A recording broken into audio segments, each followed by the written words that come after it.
Bab 381, Monster. Kecepatan Ai sangat cepat, dia Roja tidak menggunakan haki untuk memprediksi pergerakannya, dia mungkin tidak dapat mengimbangi kecepatannya, tetapi dengan menggunakan saru dia mungkin mencapai kecepatan itu. Tetapi jika menyangkut kekuatan fisik, Ai tidak bisa dibandingkan dengan Roja. Tubuh Roja bahkan lebih kuat dari Garp yang bisa menghancurkan gunung dengan tinjunya. Belum lagi setelah datang ke dunia ini, tubuhnya terus-menerus menyerap cakra alam. Saat ini, pertahanan Roja saat menggunakan Busosoku haki lebih kuat dari Raikage ketiga yang bahkan bisa menghadapi ekor 8. Bajingan, Ai mendengar kalimat Roja yang terdengar seperti orang tua berbicara kepada anak kecil dan langsung marah lalu dia menggunakan Thunder Armor secara maksimal. Namun, sebelum Ai bisa menyerang, Roja sudah bergerak. Maaf, Roja sangat cepat, dan dalam sekejap, dia tiba di samping Ai.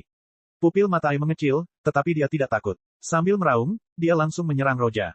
Ledakan, dua tinju saling beradu. Tinju Roja tampak lemah karena ia tidak memiliki jumlah otot yang sama dengan Ai. Namun setelah tabrakan itu, Ai langsung terlempar. Ledakan, di bawah pukulan Roja, Ai terpental saat ia bertabrakan dengan batu-batu di jalan, menghancurkannya hingga mencapai sebuah gunung dan membuat lubang berbentuk manusia di dalamnya. Roja dan Ai melakukan 3 gerakan, gerakan pertama dihindari, gerakan kedua diblok, dan gerakan ketiga membuat Ai terlempar. Semua itu terjadi dalam sekejap mata. Kecepatan itu mengerikan. Jiraiya melihat pemandangan ini dan dia ketakutan. Kekuatan yang digunakan Roja sebelumnya sangat mengerikan, tetapi dia tidak menyangka Roja akan secepat itu. Dia takut bahwa dia adalah yang paling dekat dengan kecepatan Jutsu ruang waktu. Aniki, Bi yang sedang menggunakan ekor 8 dan mengamuk di medan perang melihat saudaranya menyerang Roja namun agak tidak peduli. Sampai akhirnya saudaranya terlempar oleh Roja yang membuatnya terkejut. Ia langsung berlari menghampiri dan mengarahkan tentakelnya ke kepala Roja. Ini adalah serangan penuh kekuatan Hachibi, membawa momentum besar dan banyak ninja yang melihatnya merasa takut. Baik ninja Kumo maupun Konoha, semuanya mundur dan tidak berani ikut bertarung. Hachibi, Roja menatap tentakel itu dan tidak bergerak. Matanya berkilat saat dia mengangkat tangannya dan menamparnya. Telapak tangannya, jika dibandingkan dengan tentakel raksasa itu, memang kecil, tetapi ketika keduanya bertabrakan, di bawah pengawasan semua orang lainnya, tentakel itu terlempar. Oh, para ninja Konoha yang merasakan langsung kekuatan ekor 8 melihat ini dan menelannya. Busosoku, Roja mengulurkan tangannya dengan mata tenang. Tiba-tiba lengan Roja yang terentang berubah menjadi hitam. Roja melesat maju ke arah Hachibi dan meninju. Ledakan. Hachibi tidak bisa menghindar dan langsung terkena serangan Roja. Hachibi langsung mendapat pukulan di wajah, begitu pukulan itu beradu, tiba-tiba terdengar suara seperti guntur yang menggelegar. Di bawah pengawasan semua ninja, tubuh besar ekor 8 itu tiba-tiba melayang di udara dan menghantam langsung ke gunung. Hachibi sebenarnya, bagaimana ini bisa terjadi? Para ninja Kumo gemetar ketakutan, mereka menang sebelumnya, tetapi sejak orang ini muncul, mereka tidak dapat berbuat apa-apa. Beberapa dari mereka menyaksikan Raikage ketiga menekan Hachibi, tetapi tidak seperti yang dilakukan Roja. Mengapa orang ini begitu kuat? Satu pukulan membuat Ai melayang, dan satu pukulan lagi membuat Hachibi melayang. Roja jatuh ke tanah, dan semua mata tertuju padanya. Bisakah kamu berhenti berkelahi sekarang? Roja sekali lagi menatap mereka dan berkata. Para ninja Kumo saling menatap dan menelan ludah. Mereka percaya diri sebelumnya, tetapi sekarang, pemimpin mereka dan Hachibi dilempar terbang oleh Roja begitu saja. Pada saat berikutnya, aduh, mereka semua merasakan fluktuasi cakra yang mengerikan dari kejauhan. Cakra itu lebih dari yang bisa dirasakan seorang kage. Itu Bijudama. Tidak bagus. Mundur. Baik ninja Kumo maupun ninja Konoha, semuanya memiliki reaksi yang sama, yakni jumlah cakra yang mereka rasakan menakutkan. Aduh. Tiba-tiba semua ninja mundur karena tidak berani menghadapi serangan ini. Dalam sekejap, Roja sendirian di ruang terbuka. Akhirnya, Bijudama terbentuk dan terlempar melalui udara sambil menghancurkan tanah saat bergerak menuju Roja. Bijudama. Melihat teknik ini, mata Roja sedikit berbinar, meskipun cakranya saat ini jauh lebih lemah daripada Hachibi, dia tahu seberapa jauh dia dari mencapai cakra Madara dan Hashirama. Menghadapi Bijudama, lengan Roja diselimuti haki saat ia mengulurkannya ke arahnya. Akhirnya, semua orang di sini melihat sesuatu yang luar biasa, Roja benar-benar menangkap Bijudama dengan tangannya. Ini tidak mungkin. Bi tak lagi bicara rap, ia langsung berseru seakan melihat hantu, di saat yang sama Hachibi pun terkejut. Bijudama milik Hachibi benar-benar ditangkap dengan tangan kosong. Apakah ini lelucon? Pada saat berikutnya, Roja melemparkan Bijudama ke gunung yang jauh dan meratakannya ke tanah. Wah, gelombang kejut yang menakutkan menyebar ke segala arah.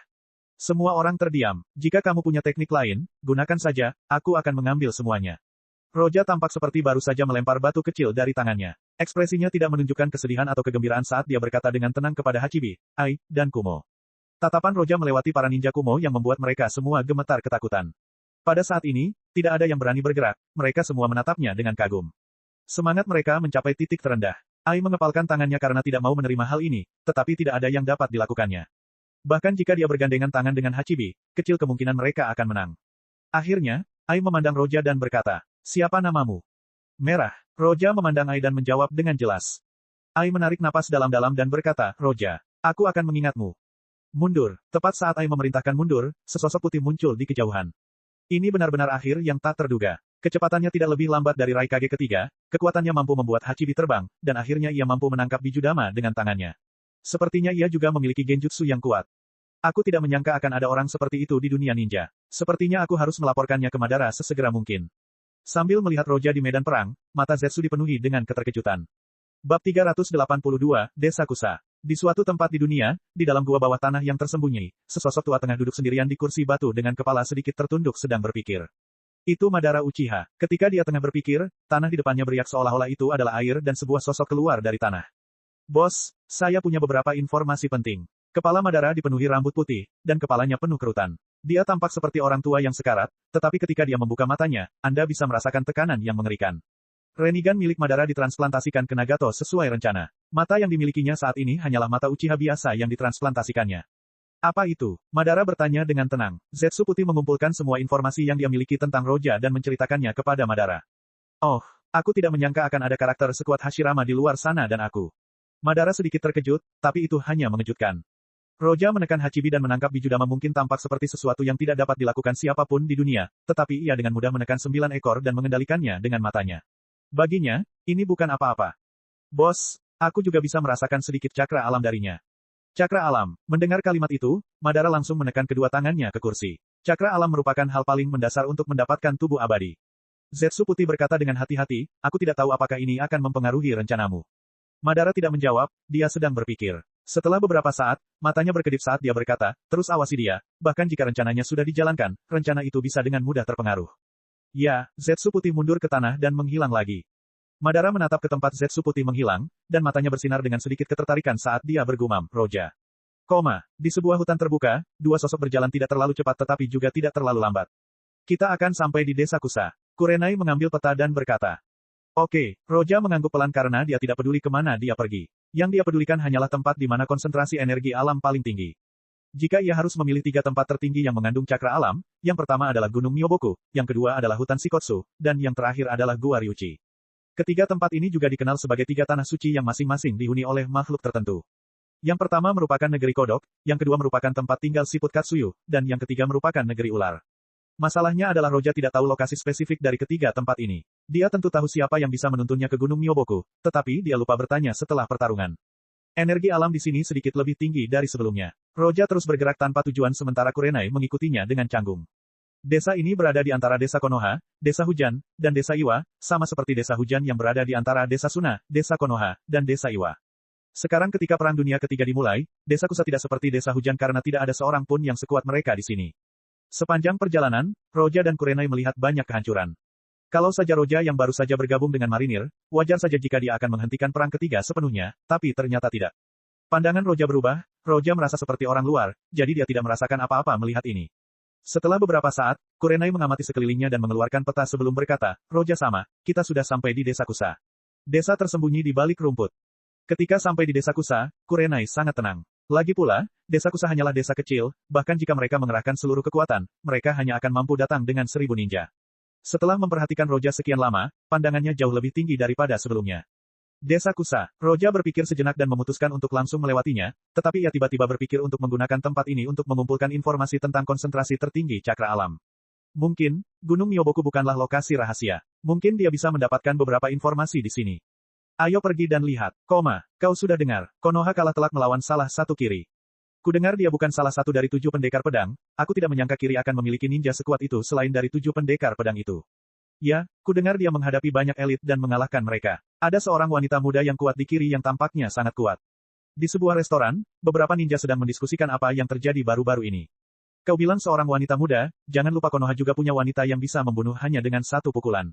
Hahaha, iya betul. Ninja di sebelahnya tertawa dan berkata dengan serius, saya tidak tahu siapa wanita terkuat. Itu pasti Putri Kiri, Putri Mei, meskipun dia muda, dia benar-benar kuat. Tidak buruk, beberapa ninja membicarakan hal ini sambil memakan makanan mereka. Setelah mereka pergi, Roja yang berada di meja lain berdiri dan meletakkan tangannya di samping noda di sekitar mulutnya. Noda itu berubah menjadi es dan berhamburan di udara. Ayo pergi. Oke, Kurenai berkata sambil mengikuti Roja. Saat sampai di Desa Kusa, Roja sengaja menggunakan Sen Maboroshi untuk menciptakan hujan lalu dia menggunakan Kyoka Suigetsu dan menempatkan semua orang di desa di bawah ilusinya. Sangat mudah untuk mendapatkan informasi, dia mendapatkan beberapa informasi tentang 3 negeri tersebut, namun sayang, desa Kusa itu kecil, dan informasinya terbatas. Negeri ular berada di dalam negeri bumi, negeri siput berada di dalam negeri petir, dan negeri kodok berada di dalam negeri api. Ini adalah satu-satunya informasi yang ia peroleh dari desa Kusa. Bab 383, Tampan. Di sebuah hutan di gunung tertentu, lebih dari selusin ninja kiri duduk bersebelahan sambil melihat peta. Ada banyak tanda merah dan hijau di peta. Salah satu ninja itu adalah seorang gadis berusia 14 tahun, dia dengan tenang menganalisis peta. Kekuatan Konoha saat ini seperti ini. Mereka tidak hanya memiliki Tsunade, cucu Dewa Shinobi, tetapi dia juga salah satu Sannin. Formasi mereka hampir sempurna. Benar sekali, tata letaknya sempurna. Ninja di sebelahnya mengangguk dengan sungguh-sungguh. Mei berkata dengan percaya diri, meskipun tidak ada kekurangan. Aku bisa menciptakannya. Tugas kita adalah menciptakan kekurangan seperti itu, jadi jangan lupakan itu. Ya, mereka semua mengangguk. Ini adalah tim dari kiri yang dipimpin oleh Mei meskipun dia masih cukup muda, statusnya di desa tidaklah kecil. Kalau begitu, kita akan melakukannya. Mei menyembunyikan peta sambil mengambil sesuatu untuk dimakan bersama yang lain. Ketika sedang makan, salah satu dari mereka tiba-tiba berbicara. Benar, aku mendengar ada monster di medan perang antara Kumo dan Konoha yang menghentikan perang, aku tidak tahu apakah ini benar atau tidak. Oh, aku pernah mendengarnya, itu pasti berita palsu. Menghentikan perang sendirian itu berlebihan. Yang lain menggelengkan kepala dan tersenyum. Yang pertama juga tersenyum dan berkata, saya memperkirakan Kumo tidak akan bisa menang dan tidak ingin kehilangan momentumnya, jadi mereka hanya mencari-cari alasan ini. Keduanya tertawa dan tidak peduli lagi. Namun saat ini, Mei menggelengkan kepalanya dan berkata, meskipun berita itu tampak tidak nyata, itu tidak sepenuhnya salah, monster masih ada di sana. Tetapi, Mei berkata dengan percaya diri, jika orang itu berani memprovokasi kita, aku akan membuatnya menyadari betapa kuatnya ninja kabut. Ya, Kapten tampan dan kuat, kamu tidak akan takut pada musuh manapun. Mereka berdua menatap kapten mereka sambil mengagumi kecantikannya. Di dalam kabut, yang kuat dihormati, mereka bahkan bisa memutuskan hidup dan mati yang lemah. Oleh karena itu, meskipun jumlah ninja kabut sedikit, mereka semua adalah elit dengan kepribadian yang berdarah dan ganas. Membandingkan medan perang di mana Miss terlibat dengan yang lain, medan perang mereka adalah yang paling berdarah. Setelah menyelesaikan makanan mereka, para ninja kabut mengikuti rencana awal saat mereka menuju kamp terdekat Konoha. Namun sebelum mereka melangkah keluar, mereka tiba-tiba berhenti dan salah satu dari mereka berkata dengan waspada, hati-hati, ada orang di depan. Begitu ninja yang tanggap itu berbicara, Mei berhenti dan berkata. Berapa banyak? Mei sangat tenang. 2. Ninja yang tanggap itu menutup matanya untuk merasakan cakra mereka sebelum menyebutkan nomor mereka. Mata Mei sedikit berkedip sementara wajahnya berubah dingin, sepertinya beberapa ninja patroli Konoha ada di sini. Tak jauh dari situ, Roja dan Kurenai tengah berjalan di dalam hutan ketika tiba-tiba Roja berhenti, dan matanya berkedip aneh. Apa yang telah terjadi? Kurenai juga berhenti dan menatap Roja. Roja menggelengkan kepalanya dan berkata, tidak ada, sepertinya ada seseorang yang sedang melihat kita. Oh, Kurenai mengangguk namun tidak terkejut sama sekali. Sepanjang perjalanan, Roja tidak menyembunyikan cakranya. Saat melintasi wilayah, mereka menghadapi perampok dan serangan diam-diam para ninja. Jumlahnya lebih dari 5 kali. Ini adalah awal mula perang ninja ketiga, jadi wajar saja jika mengalami hal seperti ini karena semua negeri sedang kacau pada masa itu. Melepaskan, ekspresi Roja tenang. Kurenai pun mengikutinya dengan tenang. Meski tahu ada yang mengawasi mereka, dia tidak terlalu peduli karena dia tahu kekuatan Roja. Terlebih lagi, dia lebih percaya diri dengan kekuatannya saat ini. Kekuatan spiritual membuat genjutsunya lebih kuat. Mengabaikan monster seperti Roja, dia sama sekali tidak lemah di dunia saat ini. Kurenai waspada mencoba mengamati orang yang mengamati mereka. Dia akhirnya merasakan ninja mist yang dirasakan Roja sebelumnya. Saat ini, di hadapan mereka, kabut tebal menyebar, bahkan jika seseorang ingin melihat jarinya, dia tidak akan bisa. Apakah ini teknik kabut? Kurenai merasa terkejut dalam hatinya, meskipun dia tahu bahwa ninja kabut kiri sedang melawan mereka, lihat tekniknya jadi seperti ini. Dalam lingkup ninjutsu ini, penglihatan musuh akan dikurangi seminimal mungkin, dan mereka hanya bisa dibantai. Namun, bagi orang-orang seperti Roja dan Kurenai, berkurangnya penglihatan mereka tidak berarti apa-apa karena mereka dapat menggunakan Kenbusoku Haki untuk melihat.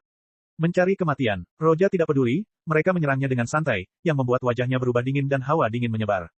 Aduh, kabut jatuh ke tanah dan berubah menjadi salju yang berjatuhan. Pandangan mereka menjadi jelas dalam sekejap. Ini. Sekelompok ninja kiri di bawah pimpinan si cantik tadinya bersiap mengepung Roja lalu melancarkan serangan. Namun mereka tidak menyangka Roja tidak menunggu hingga mereka mengepungnya dan langsung menghancurkan mist ninjutsu yang mereka lepaskan. Dia tidak menggunakan angin untuk membersihkan kabut, tetapi dia menghancurkannya dengan cara yang luar biasa. Jangan panik. Pada saat ini, Mei berbisik. Dia pertama kali melirik Kurenai, lalu mengabaikannya dan mengalihkan pandangannya ke Roja. Ketika dia melihat penampilannya, dia tertegun. Aku tidak menyangka ini. Perhatikan baik-baik, dia cukup tampan. Kurenai, merah. Bab 384, Roja vs. Si cantik.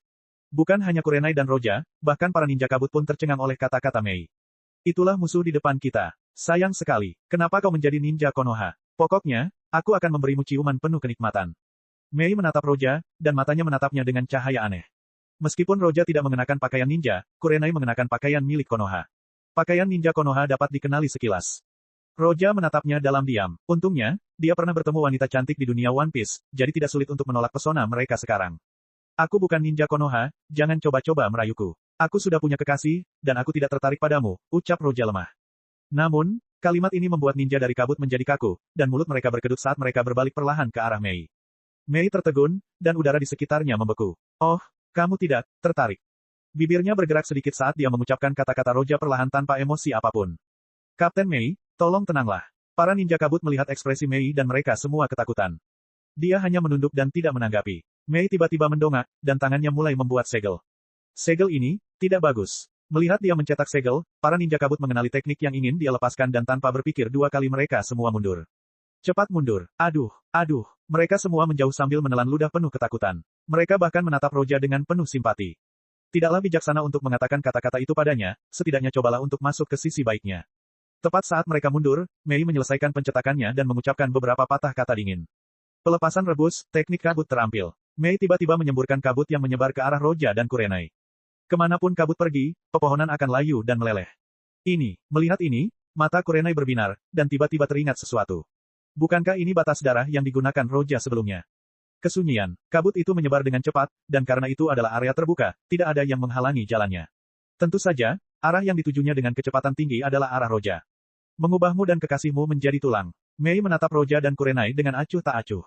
Engah. Awalnya, Kurenai hendak mencoba melawan kabut, tetapi ketika mendengar kalimat ini, sudut mulutnya sedikit berkedut. Wanita ini tampaknya salah paham. Kata, kekasih kecil, terlintas di benaknya membuat pipinya memerah dan tak kuasa menahan diri untuk melirik Roja dari samping. Wajah Roja tampak tenang karena menggunakan haki, dia sudah memperkirakan hal ini. Setelah menggelengkan kepalanya sedikit, tangannya terentang saat dia meraih udara hanya untuk melihat Sen Maboroshi muncul. Dia bahkan tidak mencetak, dia hanya menghembuskan satu napas, dan tiba-tiba kabut putih keluar dari mulutnya. Pada saat berikutnya, kabut putih dan kabut Mei saling terjalin. Aduh, suara aneh terdengar ketika kabut yang dikeluarkan Mei tiba-tiba berhenti bergerak dan berubah menjadi benda-benda seperti kristal. Melihat dengan saksama kabut asam yang dilawan, semuanya membeku. Kabut itu benar-benar berubah menjadi kristal yang bersinar bersama matahari. Mei melihat pemandangan ini dan terkejut. Melihat kabut putih, dia tidak bisa menahan diri untuk mundur.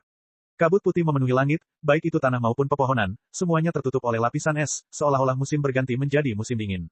Semuanya berubah menjadi es. Ketika mereka melihat ini, semua orang terkejut, dan Mei tidak terkecuali. Rilisanku yang mendidih sebenarnya, dia merasa luar biasa. Meskipun Roja menggunakan ini untuk mengubah kabut sebelumnya menjadi es, ini bukan kabut biasa. Kabutnya adalah kabut asam, dan memiliki kekuatan penghancur yang luar biasa. Tidak seperti teknik kabut yang digunakan ninja lain, itu adalah batas darahnya. Siapakah orang ini? Untuk melawan batas darah kapten kita, tidak hanya itu, dia bahkan membekukannya. Apakah ini semacam lelucon? Semua ninja Mist merasa ngeri. Rupanya, mereka tidak menyangka Roja mampu menghentikan serangan Mei. Sebelumnya, ketika ia mengubah Mist menjadi Ice, mereka tidak terlalu memperhatikannya, tetapi kali ini mereka tidak dapat melakukan hal yang sama. Untuk dapat membekukan elemen Ball, ia jelas bukan karakter yang sederhana. Elemen es, apakah ini adalah elemen es yang digunakan oleh klan Yuki? Seseorang tidak dapat menahan diri untuk tidak berkata. Orang yang mendengarnya menggelengkan kepalanya. Tidak mungkin, orang itu jelas bukan anggota keluarga Yuki. Lagi pula, batas darah mereka tidak seperti ini. Saat mereka tengah berbincang-bincang, Mei tengah berusaha keras menahan rasa kaget di hatinya saat ia kembali melancarkan serangan ke arah Roja. Bagaimanapun, dia adalah seorang ninja yang jenius. Dia tahu bahwa dia tidak boleh ceroboh atau terganggu. Ragu-ragu saat bertempur adalah hal yang tabu. Pelepasan lahar, teknik penampakan meleleh. Dari bibir Mei, beberapa kata terucap sebelum asam kuat mengalir keluar dari mulutnya bergerak ke arah Roja. Roja memegang Sen Maboroshi di tangannya, tetapi dia tidak melambaikannya. Sebaliknya, dia menghentakkan kakinya ke tanah, dan hawa dingin yang mengerikan pun keluar. Zaman es. Aduh. Pada saat berikutnya, es tiba-tiba menyebar dari kaki Roja, dan teknik Mei sekali lagi membeku. Bab 385, Pembantu. Pelepasan lavaku juga. Menyaksikan es menyebar dan membekukan tekniknya, Mei terguncang saat dia menghentikan tekniknya dan melompat mundur. Hampir saat dia mundur, udara dingin menyerbu ke arahnya dan membekukan tekniknya sekaligus mengubah apapun dalam garis pandang mereka menjadi es. Dingin sekali. Mei menarik napas dalam-dalam saat melihat kekuatan es. Tiba-tiba sesuatu terlintas di benaknya saat memikirkan informasi yang mereka terima baru-baru ini dan tiba-tiba matanya terbuka karena tidak percaya. Apakah dia? Tepat saat dia berpikir, Roja menyerang lagi. Matanya tampak acuh tak acuh saat dia melihat orang-orang di depannya dan mengayunkan pedangnya. Es meledak. Aduh. Dari dalam tanah, bunga-bunga es tiba-tiba terbentuk, satu demi satu, semuanya mekar. Tidak bagus. Mundur. Mei yang sombong dan percaya diri terhadap Roja tiba-tiba merasakan ancaman kematian dan mundur tanpa ragu-ragu. Di bawah komando Mei, semua ninja Mist mencoba melarikan diri. Ingin melarikan diri, kau pikir kau bisa? Mata Roja menatapnya dengan acuh tak acuh saat dia mengayunkan pedangnya kembali. Sepertinya semuanya ada di bawah telapak tangannya karena seluruh hutan dipenuhi bunga es yang mekar. Seorang ninja menemukan dirinya di depan bunga es dan tiba-tiba tercetak. Elemen api, teknik peluru api. Mei melihat hal itu dan tahu itu tidak baik, bahkan batas darah lavanya tidak dapat berbuat apa-apa terhadap esnya, bagaimana mungkin pelepasan api biasa dapat berbuat apa-apa. Dia mengurungkan niatnya untuk melawan Roja. Dalam konfrontasi singkat ini, dia tahu bahwa kekuatan Roja bukanlah sesuatu yang bisa dia lawan. Satu-satunya pilihannya adalah melarikan diri. Elemen api, bola api. Pelepasan angin, terobosan hebat. Mereka tidak ragu untuk mencoba dan membantu Mei mundur sekalipun itu berarti nyawa mereka. Beberapa di antara mereka mengenali Roja dan merasa takut. Ledakan. Api mencoba menghentikan bunga es namun sia-sia. Pada saat ini, Mei tidak bisa tenang lagi. Elemen api yang bergabung hampir tidak bisa menghentikan bunga es menyebar sedetik pun. Seberapa kuatkah elemen es ini?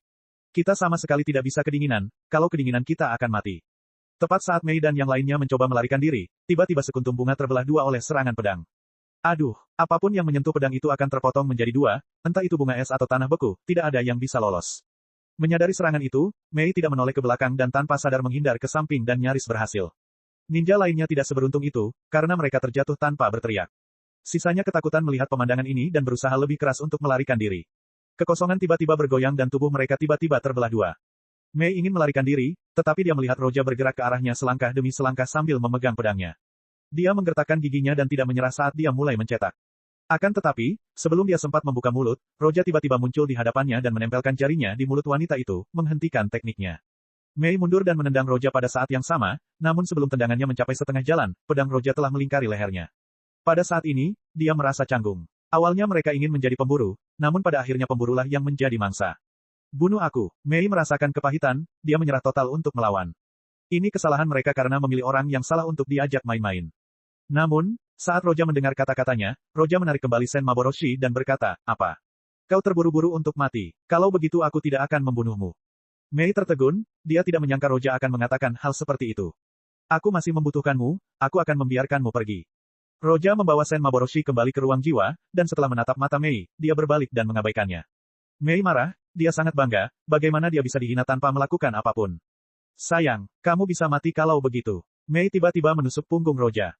Namun, meski kunai miliknya menusuk Roja dan masuk ke dalam tubuhnya, dia tidak merasakannya, Roja masih di sana dan tidak menghilang atau semacamnya, tubuhnya hanya seperti hantu.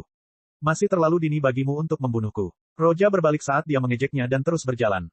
Sebelum membawa Hancock, ia harus membereskan situasi di dunia. Ia harus mencari pembantu karena Hancock membenci semua pria kecuali dirinya. Tidak sembarangan orang yang dapat menyajikan teh untuknya, tetapi calon Mizukage pun hampir tidak mampu melakukannya. Brengsek, bagi Mei, kata-kata Roja penuh dengan ejekan. Dia begitu marah hingga gemetar dan ingin menyerang Roja. Namun, tiba-tiba dia teringat sesuatu. Bukankah dia membiarkannya pergi? Sialan, kau meremehkanku. Karena kau berani melakukannya, kau harus mengingatku, aku tidak akan membiarkanmu pergi. Sambil menggertakkan giginya, dia tidak mengejar mereka melainkan berlari ke arah berlawanan. Mei berlari di atas es tanpa istirahat selama beberapa kilometer sebelum akhirnya keluar dari es. Setelah menoleh ke belakang, dia menarik napas dalam-dalam, dan matanya berbinar, dia menggelengkan kepalanya dan berencana untuk kembali ke perkemahan. Namun saat ia bersiap untuk pergi, dunia di depannya berubah dan tak jauh darinya, dua sosok yang dikenalnya terlihat. Mereka adalah Kurenai dan Roja. Dia jelas-jelas lari menjauh dari mereka, mengapa mereka ada di depannya seolah-olah dia mengikuti mereka. Apa-apaan ini? Bab 386, Kontrol. Mei melihat ke depannya melihat Kurenai dan Roja dan merasa curiga. Genjutsu. Apakah ini Genjutsu? Dia menggelengkan kepalanya dan memeriksa aliran cakra, tetapi dia tidak menemukan apapun yang berarti ini bukan Genjutsu. Setelah tenang, dia berbalik dan mulai berlari lagi dan sekitar setengah hari kemudian, dia merasa sudah cukup jauh dan berhenti sambil melihat peta. Pada saat berikutnya, dia tertegun mendapati Roja dan Kurenai di depannya lagi.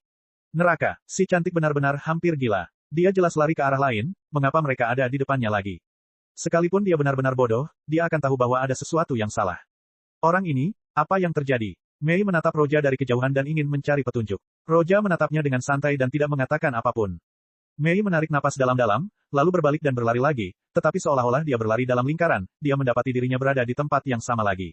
Roja dan Kurenai sekarang sudah selesai memakan ikannya. Kau, apa yang kau lakukan padaku? Hal yang sama terjadi lagi dan lagi, seolah-olah tidak mungkin untuk berpisah dari mereka dan akhirnya, dia tidak dapat menahannya lagi. Roja berdiri dan menatapnya, lalu menyentuh dagunya dan berkata, hei, itu pertanyaan yang mendalam. Kalau begitu, izinkan aku bertanya padamu. Apa yang telah kulakukan padamu? Saya yang menanyakan itu. Mei menatap Roja dengan marah. Roja mengangkat bahu dan berkata dengan polos, begitukah? Kalau begitu, aku akan menjawab, aku melakukan apa yang seharusnya kulakukan. Mei menggertakkan giginya dan hampir pingsan. Dia tidak dapat menahan diri untuk bergegas ke arah Roja dan mencoba membunuhnya. Namun pada akhirnya hal yang sama terjadi lagi, dia seperti menabrak hantu. Tidak jauh dari situ, Roja dan Kurenai berdiri di tempat mereka sementara Mei menggunakan setiap teknik yang diketahuinya untuk mencoba memukul udara kosong. Melihat Mei, Kurenai tidak dapat menahan diri untuk tidak menghirup udara dingin sambil menatap Roja dengan kagum. Apakah ini, kekuatan yang sama yang digunakan Roja sama padaku sebelumnya? Tingkah laku Mei yang aneh terlihat oleh Kurenai, membuat Kurenai tak kuasa menahan diri untuk mengingat saat dirinya berusaha melarikan diri. Adapun penggunaan genjutsu pada Roja, itu seperti lelucon, dengan penguasaan genjutsu seperti ini, apakah ada cara untuk membuatnya jatuh ke dalamnya? Tidak buruk. Roja berdiri di tempatnya dan berkata, kekuatan Kyoka Suigetsu, selama kau melihat pedang itu, kau akan sepenuhnya berada di bawah kendaliku. Aku bisa mengendalikan kelima indera, dan bahkan jika kau tahu bahwa kau berada di bawah kendaliku, kau tidak bisa berbuat apa-apa. Roja berbalik dan menatap Kurenai saat dia mengatakan itu. Hati Kurenai bergetar saat dia tidak dapat menahan diri untuk berkata, arti dari tidak bisa berbuat apa-apa adalah. Itulah yang Anda pikirkan, efeknya permanen. Permanen. Mendengar hal ini, Kurenai tidak dapat menahan rasa terkejutnya. Yang paling ia ketahui adalah genjutsu, dan karena itu, ia tahu betapa mengerikan efek ini. Sekali Anda tertangkap, tidak ada cara untuk melawan. Mata Kurenai penuh dengan keterkejutan saat dia bergumam, ada teknik seperti itu di dunia ini. Roja tidak keberatan menceritakan kekuatan Kyoka Suigetsu kepadanya, belum lagi dia bahkan tidak berpikir untuk melarikan diri lagi. Bahkan jika dia memiliki pikiran seperti itu, tidak ada cara untuk melepaskan diri dari ilusi Kyoka Suigetsu. Yang menakutkan dari kemampuan ini adalah ia mengendalikan semua indera. Hanya jika Anda dapat melihat ke masa depan, jika tidak, tidak ada cara untuk menolaknya. Kemampuan Roja ditiru dari Zanpakuto asli, jadi memiliki kelemahan yang sama. Jadi siapapun yang menyentuh pedang tersebut akan kehilangan efeknya pada orang tersebut. Namun Sen Maboroshi sebagian besar waktunya berada di dalam ruang jiwa. Jadi kemungkinan untuk menyentuhnya hampir tidak ada. Jantung Kurenai bergetar saat dia melihat sekelilingnya lalu berbalik ke arah Roja dan berkata, itu, apakah aku masih terpengaruh oleh kemampuan itu? Bagaimana menurutmu? Roja menatapnya dengan mata yang dalam. Kurenai mendesah. Dia sudah menerima takdirnya, jadi tidak masalah apakah dia dimanipulasi atau tidak. Saat memikirkan hal ini, sebuah pikiran tiba-tiba muncul di benaknya. Bukankah itu berarti Roja dapat membuatnya merasakan apapun yang diinginkannya? Jadi, apakah Roja melakukan sesuatu padanya sebelumnya? Memikirkan hal ini, pipi Kurenai memerah, dan setelah melirik Roja, dia menggigit giginya. Dia tidak akan menderita apapun. Dia sudah seusia itu. Roja tidak tahu apa yang sedang dipikirkannya saat dia melanjutkan dengan nada yang lebih tua untuk menjelaskan kekuatan Kyoka Suigetsu kepadanya. Setelah menatap Mi sebentar, dia menemukan tempat dan bersiap untuk memulai fusi elemen kelima. Penggabungan keempat elemen sudah dikuasai, dan tingkat cakranya sudah setara dengan Kage Super. Sedikit lebih rendah dari cakra Hachibi. Bab 387, Penggabungan 5 elemen. Semakin dekat Anda dengan kekuatan jalan ke-6, semakin Anda merasakan kekuatannya yang mengerikan. Kalimat ini tidak salah. Kekuatan Shinigami benar-benar berbeda dari kekuatan dunia ini. Sangat sulit untuk melawan jalan ke-6 seperti ini, dan dia mungkin hanya bisa melarikan diri melalui ruang angkasa. Ia ingin memperoleh kekuatan setingkat Indra dan Ashura, dan kecuali ia membuka tahap ke-8 Sen Maboroshi, atau memperoleh bola pencari kebenaran, ia tidak dapat melangkah ke tingkat kekuatan berikutnya. Roja ingin mendapatkan keduanya. Kekuatan dunia Naruto dan dunia Shinigami sama-sama kuat, yang membedakannya adalah dunia Shinigami lebih condong ke sisi spiritual, sedangkan dunia Naruto lebih condong ke sisi duniawi. Setidaknya saat ini, kekuatan Roja dapat mengancam 6 jalan. Angin, petir, api. Roja memulai dengan serius, karena menggabungkan 5 elemen itu berbahaya dan memerlukan kehati-hatian. Sialan, sialan, sialan. Mei hampir pingsan, entah menyerang Roja atau melarikan diri, dia mencoba segalanya tetapi tidak ada hasil. Jika dia ingin melarikan diri, dia akan kembali ke tempat asalnya, jika dia ingin melawan Roja, dia merasa seperti sedang memukul udara kosong. Bahkan ketika mencoba menghilangkan genjutsu apapun, dia tidak akan berhasil. Rasanya seperti selang waktu. Akhirnya, Mei tahu bahwa ia tidak akan pernah bisa lepas dari kendali dengan kekerasan. Ia menyerah untuk melawan dan menarik napas dalam-dalam untuk menenangkan dirinya. Kemampuan apa ini? Genjutsu. Seakan-akan semua tempat berada di bawah kendalinya, bagaimana bisa ada genjutsu seperti itu? Tunggu, tidak. Ini seharusnya bukan genjutsu, seolah-olah dia mengendalikan kelima indranya. Mei adalah seorang jenius yang akan menjadi Hokage kelima di masa depan. Setelah menenangkan diri, dia menganalisis semuanya dengan cepat. Setelah memahami apa yang dialaminya, dia ingin mencoba dan melepaskan diri darinya. Semakin dia berpikir, semakin dia merasa ngeri. Bukankah ini berarti tubuhnya tidak lagi bisa dia kendalikan? Mei menggigit bibirnya dan memejamkan mata, lalu mengingat semua yang terjadi setelah bertemu Roja. Namun, dia tidak tahu kapan dia jatuh di bawah tekniknya. Sial, bagaimana aku bisa menghilangkan teknik ini? Saat dia membuka matanya, dia melihat Roja berdiri tidak jauh darinya dengan tenang. Dia ingin menutup matanya lagi, tetapi dia memikirkan situasinya, Roja tidak membunuhnya yang akan memberinya cukup waktu untuk memecahkan teknik ini. Dia tidak percaya bahwa Roja dapat mempertahankan teknik ini bahkan saat dia tidur. Kemarahan di hatinya pun mereda. Setelah tenang, dia menatap Roja yang tampak sedang bermeditasi. Ngomong-ngomong soal cowok itu, kalau dilihat lebih dekat, dia memang tampan, dari segi penampilan dan temperamen, tidak ada yang lebih baik darinya. Berpikir sampai di sini, dia tiba-tiba menjilat bibirnya dan tersenyum kecil, kelima inderaku berada di bawah kendalinya, aku tidak tahu apakah orang ini sedang melakukan sesuatu padaku sekarang atau tidak. Aku tidak merasakannya, sungguh disayangkan, tetap saja agak menyebalkan. Tepat saat pipi si cantik mulai merona, dunia di hadapannya berubah saat dia merasakan sesuatu. Ini, Mei berdiri sejenak, dan matanya berbinar. Apakah ini suatu teknik? Dia menarik napas dalam-dalam sambil melirik ke arah sumbernya. Roja sedang duduk, dan 5 bola cahaya dengan warna berbeda terus berputar di atas telapak tangannya. Mei berpikir sejenak, lalu tiba-tiba mendapat ide. Ia tak dapat menahan ekspresi terkejutnya saat menatap kelima bola cahaya itu. Ini, 5 elemen cakra sekaligus. Mei menghirup udara dingin. Ia terlahir dengan 3 elemen dan 2 batas darah yang berbeda. Ia secara alami mengenali 5 elemen di telapak tangan Roja. Saat dia mengetahui Roja mencoba menggabungkan kelimanya, dia bahkan lebih terkejut lagi. Apa yang kau lakukan? Apa kau gila? Dia tertegun dan tanpa sadar berteriak. Mei pernah mencoba menggabungkan 3 elemen sebelumnya. Ia mencoba menciptakan seleksi batas darah, tetapi gagal, dan itu sangat berbahaya. Ia hampir terbunuh beberapa kali. Jadi dia membatalkan ide menggabungkan 3 elemen. Sekarang Roja mulai gila. Dia mencoba menggabungkan 5 elemen. Aduh. Perputaran kelima bola itu semakin cepat dan lambat laun warnanya tidak dapat dibedakan lagi. Dan akhirnya, mereka bergabung bersama dan menyatu. Aduh, tiba-tiba angin bertiup kencang, dan di telapak tangan Roja, bola cahaya putih tampak mengembun. Bola itu tampak akan hancur kapan saja karena retakan muncul di atasnya.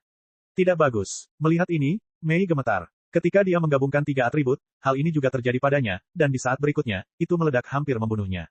Tepat pada saat berikutnya, Mei ingin melarikan diri, cakra Roja lebih besar darinya, dan jika benda itu meledak, itu akan membunuh mereka semua.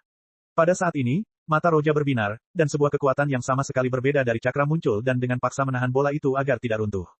Mengembun. Roja berteriak ketika kelima jarinya menarik bola cahaya itu dengan kuat sehingga kembali ke bentuk semula dan mencegahnya runtuh. Di bawah tatapan si cantik, sebuah bola cahaya melayang di sekitar telapak tangan Roja, bola itu meredup sedikit dan berubah menjadi abu-abu saat mulai stabil. Bab 388, Bola Pencari Kebenaran Semu. Hampir pada saat itu, bola abu-abu itu terbentuk, sebuah keinginan tiba-tiba turun pada Roja yang tampaknya menghantam bumi. Kemauan itu begitu kuat, tidak kalah dengan Roja, bahkan mungkin lebih kuat. Orang bijak dari 6 jalan. Roja menyipitkan matanya dan menatap ke langit tanpa rasa takut sedikitpun. Meskipun kekuatannya tidak sebaik ke 6 jalur yang ada saat ini, dia selalu dapat membuka ruang dan pergi ke dunia One Piece kapan saja dia mau. Roja punya firasat bahwa kehadirannya akan menarik perhatian 6 jalan. Keinginannya tidak mengetahui segalanya, dan dia tampak ragu untuk melakukan apapun pada Roja, perlahan-lahan keinginannya pun sirna. Melihat 6 jalan tidak muncul, hati Roja menjadi tenang. Apakah ini hasil penggabungan 5 elemen? Roja menatap bola abu-abu di telapak tangannya, dan dengan pikiran, bola itu berubah menjadi pedang. Roja memegang pedang abu-abu dan menebasnya ke tanah. Aduh, tanah tampak runtuh dengan kecepatan yang terlihat oleh mata dan sebuah lubang tiba-tiba terbentuk. Roja kembali ke bentuk bola dan melayang di sisinya. Aduh, bola itu tampak akan jatuh setelah lepas dari telapak tangan Roja. Roja dengan cepat menangkapnya dan memaksanya untuk stabil kembali. Sepertinya aku harus mempertahankan kendali atas benda itu tidak bisa meninggalkan tubuhku dan begitu aku tidak menyentuhnya, aku akan langsung menjadi tidak stabil. Meskipun benda itu lebih dekat dengan bola pencari kebenaran, benda itu tetap tidak. Roja menatap bola itu dan bergumam. Di sampingnya, Kurenai sudah terbiasa dengan Roja yang melakukan hal-hal tak masuk akal, tetapi Mei begitu terkejut hingga dagunya hampir menyentuh tanah. Dia berhasil. Penggabungan 5 elemen benar-benar berhasil. Apakah ini lelucon? Tidak mungkin, bagaimana dia bisa menggabungkan 5 elemen? Menatap Roja dengan tak percaya, Mei tidak tahu harus berpikir apa, dia mencoba menggabungkan 3 elemen namun tidak berhasil tetapi berhasil menggabungkan 5 elemen. Benar juga, aku pasti berhalusinasi, aku pasti dalam kendali orang itu. Karena tidak memiliki sifat cakra yin dan yang, maka ia hanya dapat menyebabkan pemusnahan materi dan tidak dapat membahayakan jiwa. Roja terus mempelajari bola pencari kebenaran Grey. Yin dan yang adalah kekuatan roh dan kehidupan. Bola pencari kebenaran sejati adalah hasil dari fusi 7 elemen. Bola itu memiliki kekuatan untuk menghancurkan jiwa. Bahkan bagi Roja yang merupakan seorang shinigami, bola itu merupakan ancaman besar baginya. Yang diproduksi Roja hanya bisa merusak materi. Roja akhirnya menarik kesimpulan, bola ini hanya dapat dipertahankan dengan kendalinya dan hanya dapat menghancurkan materi, dan tidak dapat menghancurkan roh. Dalam hal ini, saya dapat menyebutnya bola pencari kebenaran semu. Roja menatap bola itu, lalu dengan pikiran, dia memisahkannya dan kembali ke tubuhnya. Jumlah cakra yang dibutuhkan untuk membuat bola ini sangat besar, dan dia tidak ingin bola itu hilang begitu saja. Dia sudah bisa membuat 3 hingga 4 bola dengan kolam cakranya sekarang. Masih jauh perjalanan yang harus ditempuh untuk mencapai bola pencari kebenaran yang sesungguhnya. Bahkan jika aku menggunakan semua kekuatan Shinigamiku, akan sulit untuk melawan 6 jalan. Dia teringat akan keinginan yang turun padanya sebelumnya, saat dia merasakannya Roja berubah serius. Kekuatan spiritual semacam itu bahkan lebih kuat dari Yonko. Di dunia One Piece, Reiatsu miliknya tak tertandingi, tapi di sini berbeda, ia merasa jiwanya sedikit lebih lemah dari Six Patas. Memiliki jiwa yang kuat adalah hal yang wajar, lagi pula, dialah yang menyegel Kaguya dan saudaranya, dan dialah yang memulai reinkarnasi. Setelah menarik napas dalam-dalam, Roja merasakan kegembiraan karena mengetahui seseorang di sana lebih kuat. Untuk waktu yang lama, dia tidak merasakan perasaan ini. Melihat ke arah Kurenai dan Mei berada, Roja berjalan ke sana dan berkata, "Kurenai, Mei, ayo pergi." Ya, Kurenai segera mengangguk dan mengikutinya. Mei tidak mengatakan apa-apa, namun dia siap mengikutinya, tetapi tiba-tiba dia berpikir, mengapa aku harus mendengarkannya? Penggabungan 5 elemen, orang ini mengerikan, kalau saja itu bukan ilusi tapi nyata, maka... Mata Mei berbinar karena dia tidak menyerah untuk mengalahkan Roja. Karena kau tidak membunuhku, maka jangan jatuh ke tanganku atau aku akan, hei. Mei ingin meneruskan tetapi mendapati mereka sudah mulai berjalan dan mengikutinya. Setelah menyelesaikan penggabungan 5 elemen, Roja tahu bahwa menambahkan atribut Yin dan Yang tidak akan mudah. Setidaknya dengan cakranya saat ini, dia tidak akan mampu melakukannya.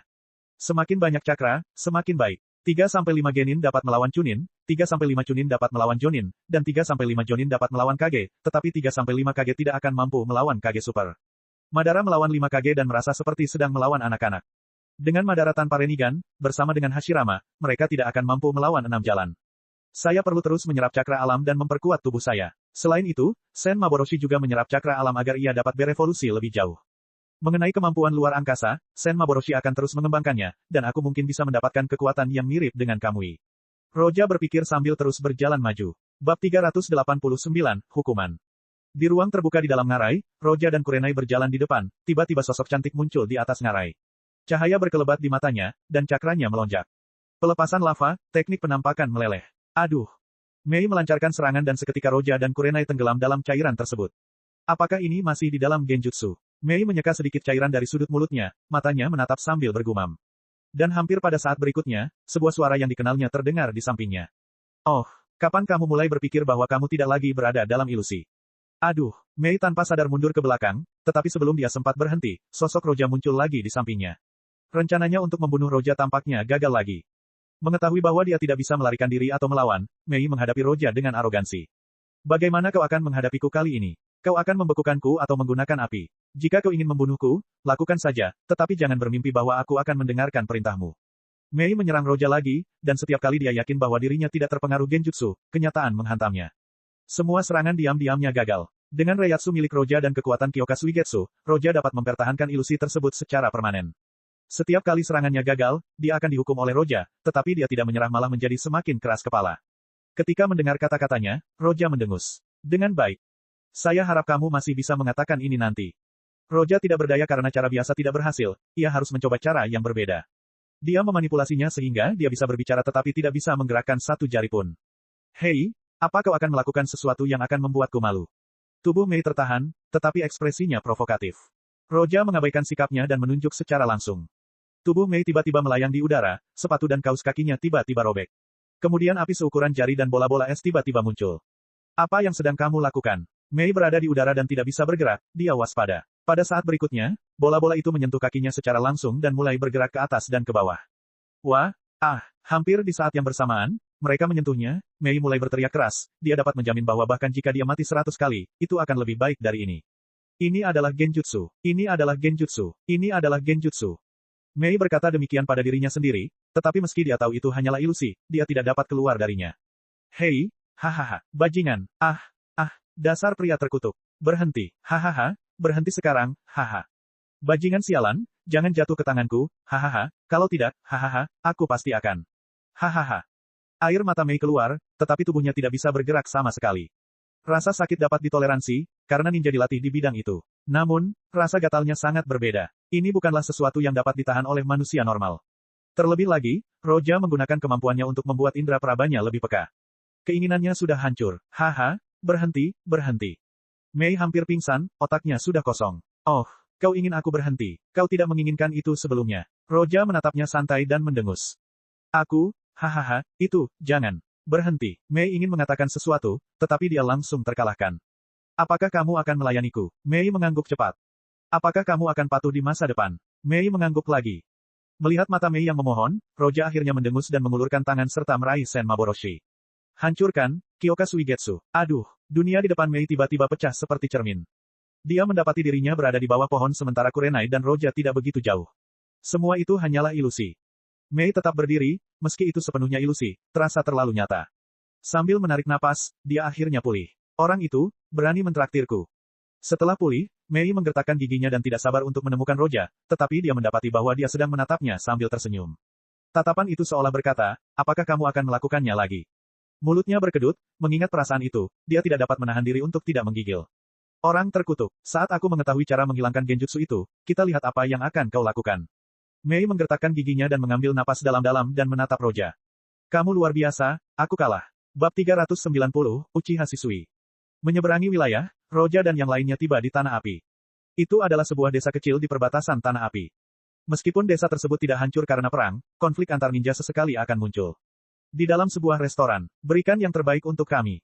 Mei sedang berada di depan meja kasir dan berbicara dengan bos restoran. Bos restoran itu melihat Mei dan hampir kehilangan semangatnya melihat kecantikannya dan dengan cepat mengangguk. Tidak masalah, saya akan segera mengirimkannya. Oke, mulut Mei sedikit terangkat saat dia berbalik dan pergi. Dan hampir saat dia pergi, salah satu dari kelompok beranggotakan 4 orang yang duduk di meja di dalam restoran yang terlihat sangat muda melihatnya, dan cahaya tajam bersinar di matanya. Dia adalah, apa yang telah terjadi? 3 orang lainnya melihat tatapan pemuda itu dan langsung bertanya. Orang ini adalah seorang Uchiha. Di era Perang Ninja ketiga, banyak sekali jenius yang muncul. Meskipun Uchiha Shisui bukanlah yang paling cemerlang, ia memberikan pengaruh yang besar dalam perang tersebut. Shisui berhenti dan menatap wanita cantik itu lalu berbisik, dia adalah salah satu anggota pasukan Mist yang telah dikalahkan beberapa waktu lalu. Apakah itu dia? Apa yang dia lakukan di sini? Beberapa orang terkejut dengan apa yang mereka dengar. Kabut selalu mengganggu Konoha, dan Konoha melakukan hal yang sama. Tentu saja, Shisui belum memiliki gengsinya. Ia menjadi kapten regu karena ia berasal dari klan Uchiha dan juga memiliki saringan. Di usianya saat ini ia sudah memiliki 3 tomo dan menjadi seorang jenius di Konoha. Tidak tahu, konon katanya dia tidak ceroboh. Shisui menggelengkan kepalanya. Ada sedikit keraguan di matanya. Dia belum mencapai hasil apapun di medan perang, tetapi dia telah mengukir namanya sebagai Shisui si tubuh yang berkedip dan sangat dihargai oleh Konoha. Orang itu bukanlah orang yang ceroboh, dia tidak akan bertindak begitu saja. Bisakah kau yakin dia benar-benar dia? Seseorang bisa membantu bertanya. Shisui mengangguk dan berkata, tidak ada gunanya menggunakan Jutsu Henge, transformasi, melawanku. Yang lainnya saling memandang dan berdiri sambil meletakkan uang di atas meja dan pergi. Kalian bertiga kembali dulu dan beritahu mereka tentang Mei yang muncul di sini. Bagaimana denganmu? Saya akan tinggal di sini dan mengamatinya. Lebih banyak orang akan mengekspos kita, jika saya sendirian, bahkan jika saya terpapar, saya bisa mengatasinya. Shisui berkata sambil menggelengkan kepalanya. 3 lainnya saling memandang dan mengangguk. Kalau begitu, berhati-hatilah. Hanya ada 2 kamar tersisa, kamu akan masuk ke kamar yang mana, Roja? Mei berdiri di depan rumah kecil itu dan bertanya. Bibir merahnya sedikit terangkat saat matanya dipenuhi cahaya. Rubah. Kurenai di samping mendengus. Roja mengulurkan jarinya dan menjentik dahi Mei sambil berkata, kamu bukan seseorang yang aku pandang seperti itu, kamu sangat kurang dalam hal pesona dan temperamen, wanitaku tidak seperti ini. Setelah itu Roja berjalan keluar jendela dan terbang. Di dunia Naruto, tak seorang pun yang bisa mengatakan hal ini padanya, hanya sedikit yang bisa menandingi pesonanya, tetapi di dunia One Piece, dia mendapatkan Hancock. Roja mengatakan kebenaran, tetapi Mei marah. Bajingan ini. Mei mengepalkan tangannya dan menatap Roja dengan wajah muram. Jika tatapan mata bisa membunuh, Roja pasti sudah mati berkali-kali. Kurenai menatap Mei dengan tatapan licik. Ia tak dapat menahan tawa dalam hatinya. Tiba-tiba ia teringat kata-kata Roja dan tertegun. Meskipun Roja jarang menyebut Hancock, ketika dia menyebutkannya, dia berbicara seolah-olah tidak ada seorang pun yang dapat dibandingkan dengannya. Orang macam apa dia? Kurenai berpikir dan tak dapat menahan diri untuk bergumam. Tengah malam, di atap, Shisui tinggal di sana dengan tenang, matanya yang merah menatap ke seluruh ruangan. Hanya 3 orang. Setelah setengah hari mengamati, Shisui mengenali Mei, tetapi dia tidak tahu siapa yang lainnya. Kurenai terasa sedikit familiar baginya. Dia bukan dari Mist, tapi cakra yang dimilikinya sungguh tidak kalah dengan cakra Mei. Adapun orang itu, Shisui menyipitkan matanya saat dia merasakan ada yang aneh pada Roja. Cakra Roja tidak tetap sama sekali, terkadang besar, dan terkadang kecil. Saya khawatir ketiga hal ini tidak sederhana. Shisui menarik napas dalam-dalam, dan matanya berbinar. Apakah ketiga orang ini datang ke sini untuk melakukan sesuatu? Mungkinkah mereka ingin menarik perhatian dari garis depan? Shisui berpikir sejenak, namun dia mengerutkan kening dan menggelengkan kepalanya, dan akhirnya, rasa dingin melintas di matanya. Kalau begitu, mereka pasti punya tujuan datang ke negeri api, yang harus kulakukan adalah membuat mereka gagal dalam apapun yang ingin mereka lakukan. Mei menarik napas dalam-dalam, dan saringan di matanya menghilang. Dia tidak akan bertindak gegabah, tetapi dia juga tidak akan melepaskannya. Aku harus berhati-hati. Mereka tidak mudah dihadapi. Jika aku ditemukan, aku tidak akan bisa kembali dalam keadaan utuh. Aku tidak akan bisa menghadapi mereka sendirian. Bab 391, Mei vs. Shisui. Di gunung, Roja memegang Sen Maboroshi dan bermain dengannya, terus-menerus mengubah bentuknya. Bisakah kau mengubah bentuk pedangmu sesuka hati? Mei dan Kurenai mengikuti di belakang Roja sambil menyaksikan pedang itu berubah bentuk dan mereka tidak dapat menahan diri untuk tidak berkedip melihat itu. Sebelum melawan Roja, dia tidak memperhatikan pedang Roja, tetapi sekarang melihatnya berubah bentuk menarik perhatiannya. Pedang apa itu? Roja tertawa dan berkata, kau ingin tahu tentang pedang ini? Mei menatap Roja dan berkata, pedang yang bisa berubah bentuk, bahkan 7 pendekar pedang kabut tidak memiliki pedang seperti itu. Mei sangat hormat saat menyebut ke 7 pendekar pedang itu, meski ia seorang jenius, ia sangat menghormati mereka. Oh, 7 pedang terkuat. Roja menanggapi dengan santai seolah bertanya apakah kamu ingin makan. Mulut Mei berkedut sedikit dan menyerah berdebat dengan Roja. Ketiganya berjalan tiba-tiba, Kurenai awalnya tertegun sebelum dengan cepat bereaksi, Roja sama, seseorang sedang melacak kita. Akhirnya kau menyadarinya, sepertinya waktu yang kau gunakan untuk berlatih haki tidak sia-sia. Roja tidak menoleh, tetapi menatap Sen Maboroshi di tangannya dan berkata dengan santai. Mei menatap Roja sebelum menoleh ke Kurenai. Tampaknya Roja menemukan seseorang dan Kurenai baru saja menemukannya, tetapi dia tidak merasakan apapun. Meski dia bukan seorang ninja yang tanggap, tidak menemukan seseorang adalah hal yang wajar, namun Roja dan Kurenai menemukan orang yang melacak mereka dan dia tidak, yang membuatnya merasa malu. Saya ingin melihat siapa yang berani mengikuti kita. Mei, dalam keadaan marah, berbalik ke arah orang yang mengikuti mereka. Di dalam hutan, sepasang mata merah sedang mengawasi mereka bertiga. Matanya menajam, dan cahaya dingin bersinar di matanya. Ke arah ini, apakah mereka ingin memutus pasokan kita? Tapi mereka tidak bergerak cepat. Apakah karena mereka berada di negeri api, jadi mereka saat ini sedang waspada? Meski begitu, mereka akan segera menyusul ninja Konoha. Shisui menenangkan pikirannya sambil terus mengikuti mereka. Hampir pada saat berikutnya, pupil matanya mengecil, dan 3 tomo di matanya mulai berputar. Dia ketahuan. Pelepasan lahar, teknik penampakan meleleh. Diiringi teriakan marah, Acit menyapu di depan Shisui. Shisui menghentikan tubuhnya, dia menggunakan kakinya untuk menginjak keras batang pohon dan terbang mundur. Aduh, Mei menatap orang itu dengan dingin, dan ketika dia melihat matanya, dia merasa sedikit ragu. Itu, Saringan, seorang anggota Uchiha. Aku sangat berhati-hati, aku tidak menyangka akan ketahuan olehmu. Sepertinya salah satu dari kalian adalah ninja yang tanggap. Meski terekspos, Shisui tetap tenang karena dia sudah bersiap untuk ini. Shisui seharusnya tidak menyebutkan hal ini karena mungkin masih menyimpan dendam karena tidak bisa merasakannya. Kupikir kau masih anak-anak, aku tidak menyangka kau memiliki saringan. Nada bicara Mei dingin saat tangannya tercetak. Namun, sebelum menunggu Mei selesai, Shisui langsung menghilang dengan kilatan cahaya dan muncul di belakang Mei sambil menarik pedang pendek untuk menyerang. Aduh, pedang Shisui menusuk langsung ke tubuh Mei, tetapi di saat berikutnya, sosok Mei berubah menjadi batang kayu. Penggantian, Shisui berhenti dan menenangkan diri, dia tidak menyangka lawannya akan sebaik ini. Di bawah saringannya, tindakan Mei tertangkap. Pada saat dia menusuk, Mei sudah menghentikan pencetakannya dan menggunakan pengganti. Elemen api, teknik bola api hebat. Elemen air, teknik peluru air. Mei melepaskan jutu airnya, dan langsung menangkal jutu api dan langsung menelannya. Anak kecil Uchiha, tidak bisakah kau hentikan ini? Melihat air yang datang ke arahnya, Shisui berkedip dan menusukkan pedangnya ke kaki Mei. Mei sudah menduga hal ini dan melompat mundur untuk menghindari serangan itu. Aku masih ingin berurusan dengan 2 lainnya. Sepertinya aku masih sedikit sombong. Pada akhirnya, dia adalah salah satu dari kabut, dan tidak mudah untuk berurusan dengannya. Shisui menatap Mei, dan setelah dia ketahuan, dia punya 2 pilihan, menunggu bala bantuan, lalu mengejar ketiganya.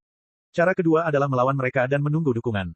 Setelah pertarungan singkat, Shisui tahu bahwa tidak mudah mengalahkan si cantik ini, tetapi bukan berarti mustahil karena dia bisa melihat serangannya. Jika aku membiarkan mereka pergi, akan sangat sulit untuk menemukan mereka lagi. Shisui berhenti berpikir saat tomo di matanya bergerak, dan tiba-tiba berubah. Bab 392, Shisui sang tubuh berkedip. Di dalam gunung, selusin ninja Konoha bergerak maju. 5 orang memimpin kelompok itu, dan salah satunya adalah salah satu Sanin. Hati-hati, kita harusnya sudah dekat. Komandannya adalah seorang ninja dari Konoha, dadanya bergoyang saat dia berlari, apakah ada ninja jeli yang bisa menemukan Shisui? Aku tidak tahu, tapi seharusnya ada. Seorang ninja tiba-tiba bergerak maju untuk melapor. Dia mengangguk dan langsung melanjutkan ke depan. Bagus, bergerak cepat. Ini adalah wilayah negara api, dan wilayah ini berada di bawah perlindungan mereka. Kabut yang berani masuk ke wilayah mereka membuat Konoha tidak berpikir untuk mengusir mereka, tetapi langsung memusnahkan mereka. Menurut informasi yang dikirim oleh Shisui, ada 3 musuh, salah satunya adalah si cantik kabut yang terkenal, jadi mereka semua pasti berasal dari kabut. Jika Anda ingin membunuh musuh dari kabut, Anda memerlukan setidaknya 2 kali lipat jumlah mereka. Setelah mempertimbangkan situasinya, Tsunade memutuskan untuk memimpin tim secara pribadi. Mereka masuk ke wilayah kita, mereka ingin memotong jalur pasokan kita, mereka benar-benar berani, saya tidak akan membiarkan mereka lolos. Mata Tsunade dingin. Meskipun dia adalah seorang ninja medis, dia mengalami perang ninja kedua dan benar-benar seorang pemimpin yang baik. Aduh. Shisui secara teratur menggunakan cakra untuk menginjak air dan menunda Mei, tetapi tiba-tiba Kurenai muncul. Dia menatap Shisui, dan matanya berbinar, kau adalah Uchiha Shisui, jangan lanjutkan ini, kami tidak punya niat untuk melawan Konoha. Shisui tidak mengenalnya, tetapi dia mengenalnya. Dia adalah jenius terhebat di generasi Uchiha ini. Meskipun dia tidak terkenal di medan perang, reputasinya di Konoha tidaklah kecil. Apakah kau pikir aku akan percaya dengan apa yang kau katakan? Shisui berhenti dan berkedip, lalu melanjutkan pertarungan melawan Mei. Kurenai menggelengkan kepalanya dengan putus asa. Dia tahu bahwa tidak akan mudah bagi Shisui untuk mempercayainya. Jika hal ini terus berlarut-larut, Roja mungkin akan bertindak, dan si jenius dari keluarga Uchiha ini mungkin benar-benar menghadapi tragedi yang akan menyeret Konoha ke dalam hal ini. Memikirkan hal ini, Kurenai membuat keputusan, dia ingin menghentikan pertarungan dengan cepat. Kurenai mulai mencetak Genjutsu, Fata Morgana. Daun-daun merah muda mengelilingi Kurenai ketika sesuatu seperti salinannya tampak bergegas menuju Shisui. Klon, saringan milik Shisui mulai bekerja saat dia melihat benda di depannya lalu dengan tenang berkata, tidak, ini adalah Genjutsu. Shisui melompat ke depan saat dia memilih posisi sebenarnya Kurenai menggunakan saringannya. Dia menilai Kurenai sebagai pengguna Genjutsu. Menggunakan Genjutsu terhadap seorang Uchiha bukanlah ide yang bagus. Saringan paling bagus dalam melihat Genjutsu apapun, dan juga paling bagus bagi pengguna Genjutsu. Melepaskan, Genjutsu itu langsung hancur, dan pada saat yang sama, dia menggunakan Genjutsu miliknya sendiri. Kurenai sudah menduga hal ini, jadi dia bersiap untuk serangan balik Genjutsu. Shisui menghentikan teknik itu dan tiba di depan Kurenai langsung menusuknya saat dia mencoba menyingkirkannya. Pada saat berikutnya, Kurenai menangkis serangan ini sementara Shisui melanjutkan. Namun yang mengejutkan, Kurenai tampak sama seperti Shisui. Seolah-olah dia bisa melihat gerakannya dengan cara yang sama seperti Shisui. Shisui terkejut untuk pertama kalinya. Dengan saringannya, dia mampu melihat gerakan Kurenai, dia pikir dia akan mampu mengungguli, tetapi dia tidak menyangka Kurenai juga mampu membaca gerakannya. Pertarungan itu dapat dikatakan seri antara keduanya. Bukan hanya pengguna Genjutsu, tapi juga pengguna persepsi dan pengguna Taijutsu. Shisui akhirnya merasa ada masalah. Kekuatan mereka berdua bukanlah sesuatu yang biasa. Mei ikut menyerang, dan Shisui hanya bisa dipaksa mundur. Shisui menarik napas dalam-dalam, dan matanya kembali tenang. Dia bergumam, kalau begitu, aku harus menggunakan teknik lain. Teknik kedipan tubuh. Pada saat berikutnya, Shisui membuat segel saat dia bergerak maju. Selama berlari, sosoknya bergetar seolah terbelah menjadi dua sosok yang identik. Satu ke dua, dua ke empat. Dalam waktu singkat, ada lebih dari 10 Shisui yang identik di lapangan. Apakah ini kloningan? Mata Mei berbinar saat dia mulai mencetak. Pelepasan air, teknik naga air.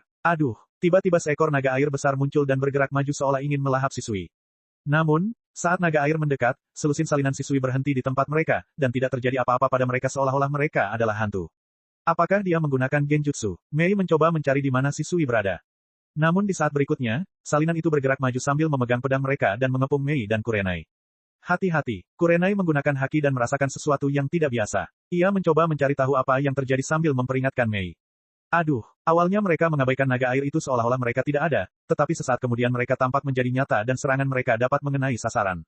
Apa yang sedang terjadi? Jika Kurenai tidak memperingatkannya, Mei kemungkinan besar akan terluka. Dia memperhatikan belasan Uchiha sementara matanya menunjukkan warna yang berbeda. Ini bukan klon biasa, ini seharusnya teknik lain. Ini seperti menggabungkan Genjutsu dengan Jutsu klon. Kurenai melihat ini menggunakan haki dan tidak bisa tidak mengagumi kekuatan sang jenius Uchiha. Bab 393, Roja mulai bergerak. Berdasarkan kekuatan, Shisui akan kesulitan melawan keduanya, bahkan jika Roja lebih lemah dari mereka, jika dia ikut bertarung dia pasti akan kalah. Walaupun dia tampak memiliki keunggulan, sebenarnya dia tahu bahwa sangat sulit untuk mengatasi situasi ini. Pelepasan lahar, teknik penampakan meleleh. Mei sekali lagi merilis teknik lavanya. Shisui melompat untuk menghindari cairan itu sambil memegang pedangnya dan bergegas ke arah mereka. Mei dan Kurenai melompat untuk menghindari serangan Shisui. Keduanya mencari kelemahan teknik Shisui sementara Shisui menghentikan serangannya karena ia hanya ingin memperpanjang pertarungan ini selama mungkin. Mereka tampaknya menemui jalan buntu. Dan saat ini, wow! Tepuk tangan terdengar dari dalam hutan. Ninja jenius dari keluarga Uchiha. Penampilanmu sungguh luar biasa. Roja melangkah keluar dan tidak marah karena Shisui sedang bertarung dengan dua orang lainnya. Shisui melihat hal ini dengan penuh minat. Apakah kamu akhirnya bergabung dalam pertarungan? Pandangan Shisui tertuju pada Roja. Dia sama sekali tidak mengabaikan keberadaan Roja, dia selalu memperhatikannya. Dia mengetahui kekuatan Mei dan Kurenai, tetapi kekuatan Roja masih belum jelas. Meskipun situasinya benar-benar berbahaya, dia tidak pernah berpikir untuk mundur. Jika dia mundur sekarang, maka jalur pasokan akan berada dalam bahaya. Dia berpikir bahwa meskipun dia tidak bisa menang, dia bisa menunda pertarungan. Kurenai melihat Roja melangkah keluar dan tidak dapat menahan diri untuk tidak menghela nafas dan berjalan kembali. Melihat ini, Shisui merasa aneh. Apakah dia ingin mundur? Jelaslah bahwa keuntungan memiliki 3 orang lebih besar. Saat itu, Roja menatap Mei dan bercanda, sepanjang hari kita diikuti, dan kamu tidak merasakannya, dan bahkan setelah mengetahuinya kamu masih tidak bisa melawannya, apakah kamu puas dengan ini? Mei cemberut karena dia agak kesal. Saat bertemu dengan monster Roja, dia tidak bisa berbuat apa-apa. Alhasil, dia ingin melampiaskan kekesalannya pada Shisui, tetapi pada akhirnya, dia tidak bisa. Sepertinya sejak bertemu Roja, dia benar-benar tidak beruntung.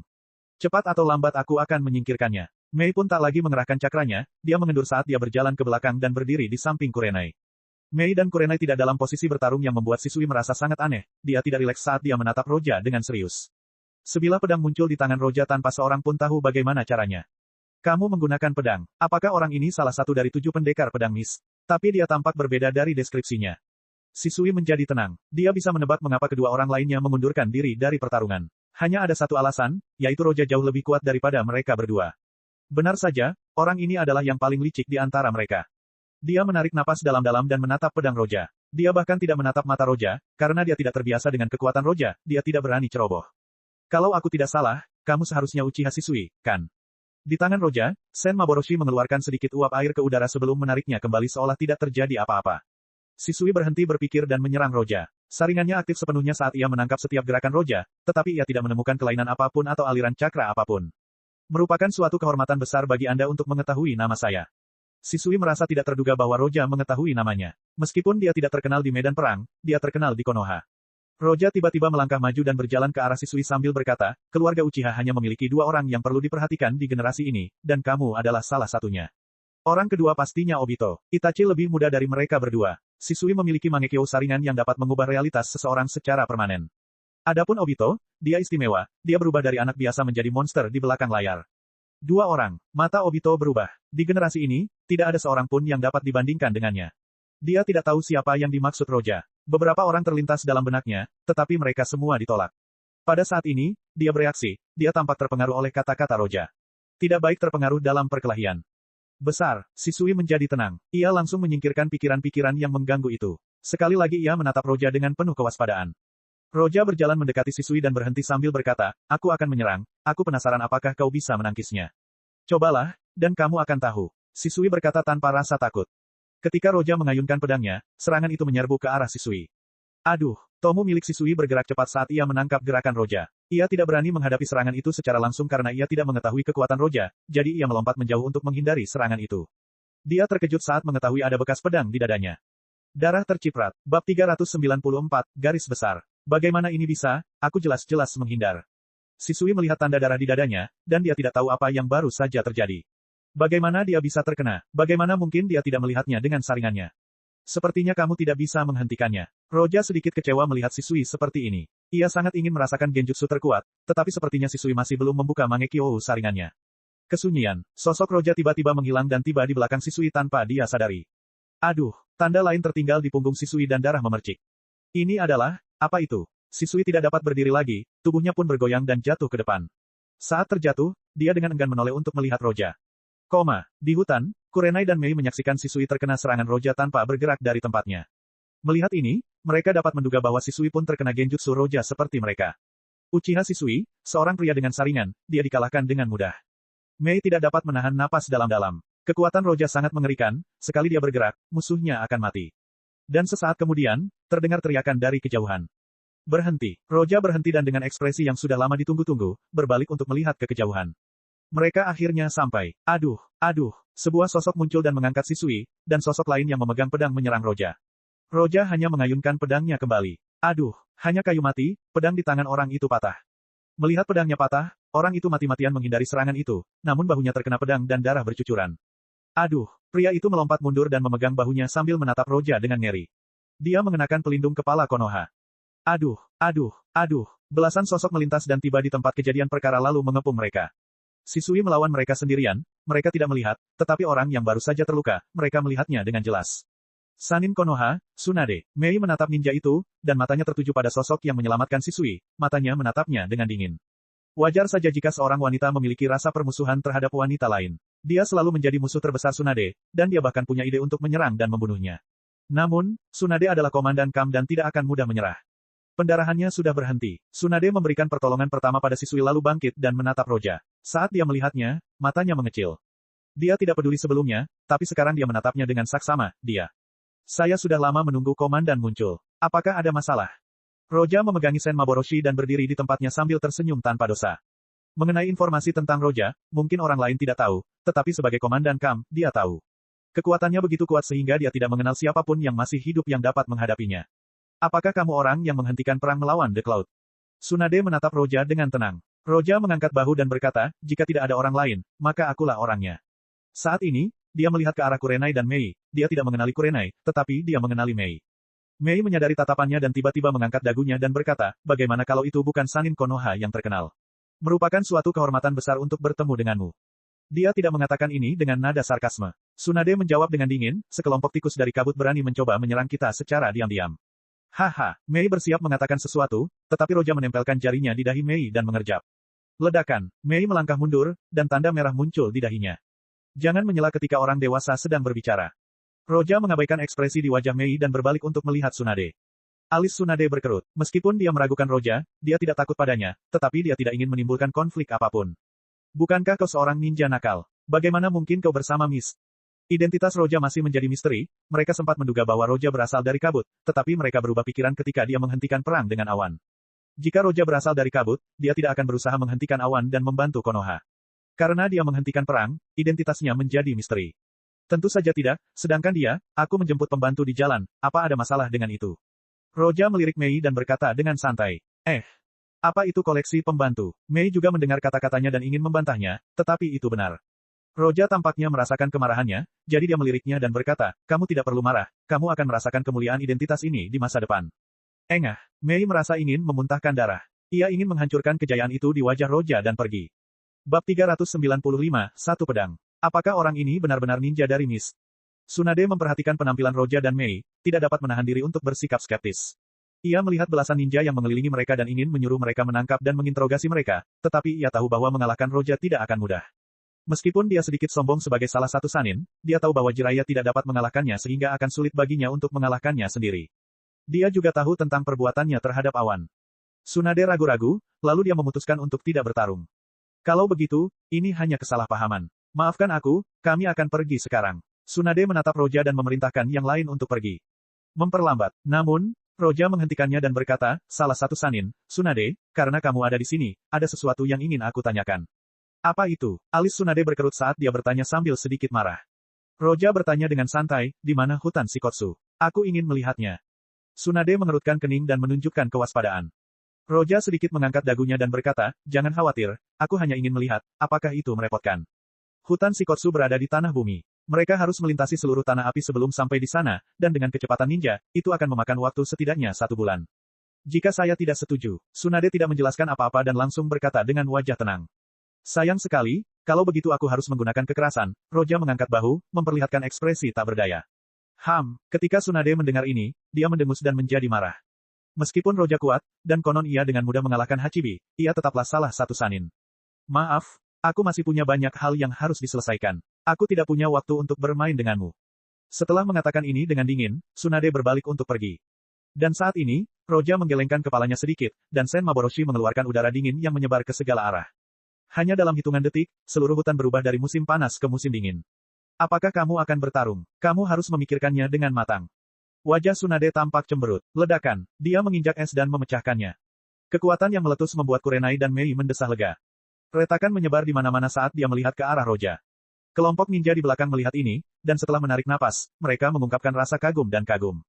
Momentumnya bagus. Roja memandang kekuatan yang dilepaskan Tsunade dan bukan saja dia tidak terkejut, dia malah mengapresiasinya dengan ekspresi orang tua yang menatap generasi muda. Setelah itu, dia menggelengkan kepalanya dan berkata perlahan, tapi, hanya saja, apakah kamu yakin ingin melakukan ini? Pikirkan saja. Jika kau ingin bertarung, aku akan menemanimu sampai akhir. Tsunade menatap Roja dengan kepala tegak. Tidak ada jejak ketakutan di matanya. Meskipun Roja kuat, mengapa dia takut padanya? Para ninja Konoha penuh dengan tekad. Mereka semua mengambil posisi bertarung. Begitu komandan mereka menyerang, mereka akan mengikutinya. Namun, melihat ini Roja tersenyum. Lihat ini dan katakan padaku apa yang akan kamu lakukan. Roja memegang pedangnya dan mengayunkannya di depannya. Cahaya pedang muncul dan menghilang seolah-olah tidak terjadi apa-apa. Namun pada saat ini, Tsunade dan ninja lainnya secara naluriah mencondongkan tubuh ke depan sementara mereka terkejut. Aduh, riak di kehampaan tiba-tiba muncul. Kurenai dan Mei terkejut dan merasa tidak percaya. Mereka melihat pemandangan ini dan tidak dapat menahan diri untuk tidak membuka mulut karena terkejut. Mereka semua melihat ke hutan di belakang ninja Konoha. Hutan yang membentang lebih dari 1000 meter penuh pepohonan beku itu tiba-tiba terbagi dua. Yang lebih mengejutkan adalah gunung di balik hutan itu juga terbagi dua dari tengah.